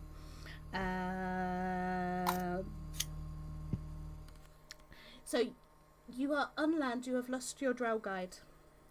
You don't know where you're going to go, but there are docks near Kuratoa, fleeing on boats, fleeing in the water. They're just trying to get out of there as Demogorgon comes along and smashes their home. Are you going to try and flee by land or flee by sea? I'm definitely gonna look around towards one of the boats that might even have 1 or 2 Koatoa on it with the least amount of people, and I'm gonna just fling Valdazar in. Gonna look at the Koatoa and just in plain common, if they understand it or not, gonna shout out, "You be part of the crew, or you getting sink." And if they resist, I'm just gonna kick him into the water or whatever I can to get him out. And I want to steal one of these ships to get out. Okay. And the rest of you, I assume, those that are not frozen in fear or being dragged, are being put upon the boats. And Yes. it's at this moment, and the Kuato don't understand you, but I think they kind of understand the situation, that it's time to get out of Dodge. On the water, you see a familiar green slime just bubbling happily along, still wearing his pirate hat. He sees his friends. He comes and joins you. He seems completely oblivious to what's really going on. Meanwhile, Demogorgon is having a whale of a time, absolutely destroying the Kuatoa home as you set sail across the dark lake, leaving the destruction behind you. And with that, we will end the session. Huh. We got an upgrade. New boat. How does everyone feel? Sad. Scared to be without our babysitter. Yeah, that Exactly. thing. Tutorial is over. You are on your own in the Underdark now. There is no paladin to save you or bring you back. Oh, maybe 2 or 3 Kuatoa on the ship that we could try to at least get something out of. Because this ship is ours. Maybe Valdasar can try some conversions to Bahamut and see if he can make some paladins. You can certainly try that. I'm definitely for that. Yes, you've lost your babysitter. I'm sad, but she did go out in an epic way. So, and I'm also a bit sad about the dwarf, but more Yeah, I was going to say, sad. Leal didn't get a song. She had music. Leal had music. You didn't hear it, but she had music. You checked the It's stream good out music, later. though. Did you like the music? Yeah, it's good. It's awesome. He was sad. Yeah, I It found was the awesome. music ages ago, and I was like, I know exactly how to get rid of her. Well, I'm glad you enjoyed yourselves. I myself got a little bit choked up. I had to blink back some tears for our fallen dwarf. I would like to thank both Pascal and Slam for standing in to our regular team. Anytime, always a pleasure. Guys Yes, have been thank you. great. Pascal, you have been a sheer joy and a pleasure for a first-time player. Please do not worry about your lack of talking, because as Dan can tell you, it's quite normal. for Yep. me. Yeah, you'll get used to it. Don't worry about it. First 2 to 3 sessions were quiet, and then everything starts I was to exactly come the out same. of your mouth. I was mostly confused, to be honest. Oh yeah, that's the same thing. But Yeah. That I happens played too. a lot more of D&D with friends, and it really helped to understand a bit more. Yeah. As I've The more you always play, said yeah, to it's you, the best way to learn how to play D&D is to To actually play play D&D. And now you've had your first taste, and now hopefully we can get you in for a second. We haven't put you off at all. And now you've had your first taste, and now hopefully I hear myself. For a second, we haven't put you Like off that at all. time where I was trying to shoot whatever. Mm. I have no idea what I was even shooting at. It's okay. It was That just was the a only thing tricky. Yeah, you It have was been. just the only thing that I could pronounce out of the two, and the other one I had no idea what was going on. Yeah, obviously we play Theatre of the Mind here, so there's no maps or minis or anything like that. But Yeah. a lot of DMs do have a lot of maps and things like that. So guys, thank you so much for joining us on our adventure. We will be back in 1 month's time. Just a little recap, we are Fumbles and Fame, and we are a Discord community where you can come learn play D&D if you so choose. Or just come hang out with us. We're pretty cool and pretty neat like that. So tomorrow, join us for Tomb of Annihilation, as I think they're really close to the tomb. They're at Omu, actually. Excellent, they are there. They are ready to to begin the Tomb of Horrors. So it's going to be good. It's going to be good fun. And we love the Tomb of Annihilation people. It's like one of the very few streams I watch, and I'm quite fussy. And then on Monday we have Princes of the Apocalypse with DM Ben. Join them as they continue saving the world from an apocalyptic nature, like we are doing, but we're in the Underdark. There on the surface, a little bit different. And then of course Tuesday we have Ken and Stan still with you. It's Johan this time because I think Stan's still on vacation. Okay. So Johan and Ken as they continue to play Dungeons and Dragons online, and then of course we have Ken again. 'Cause he just hogs up all the stream. Sorry about it. Playing Curse of Strahd.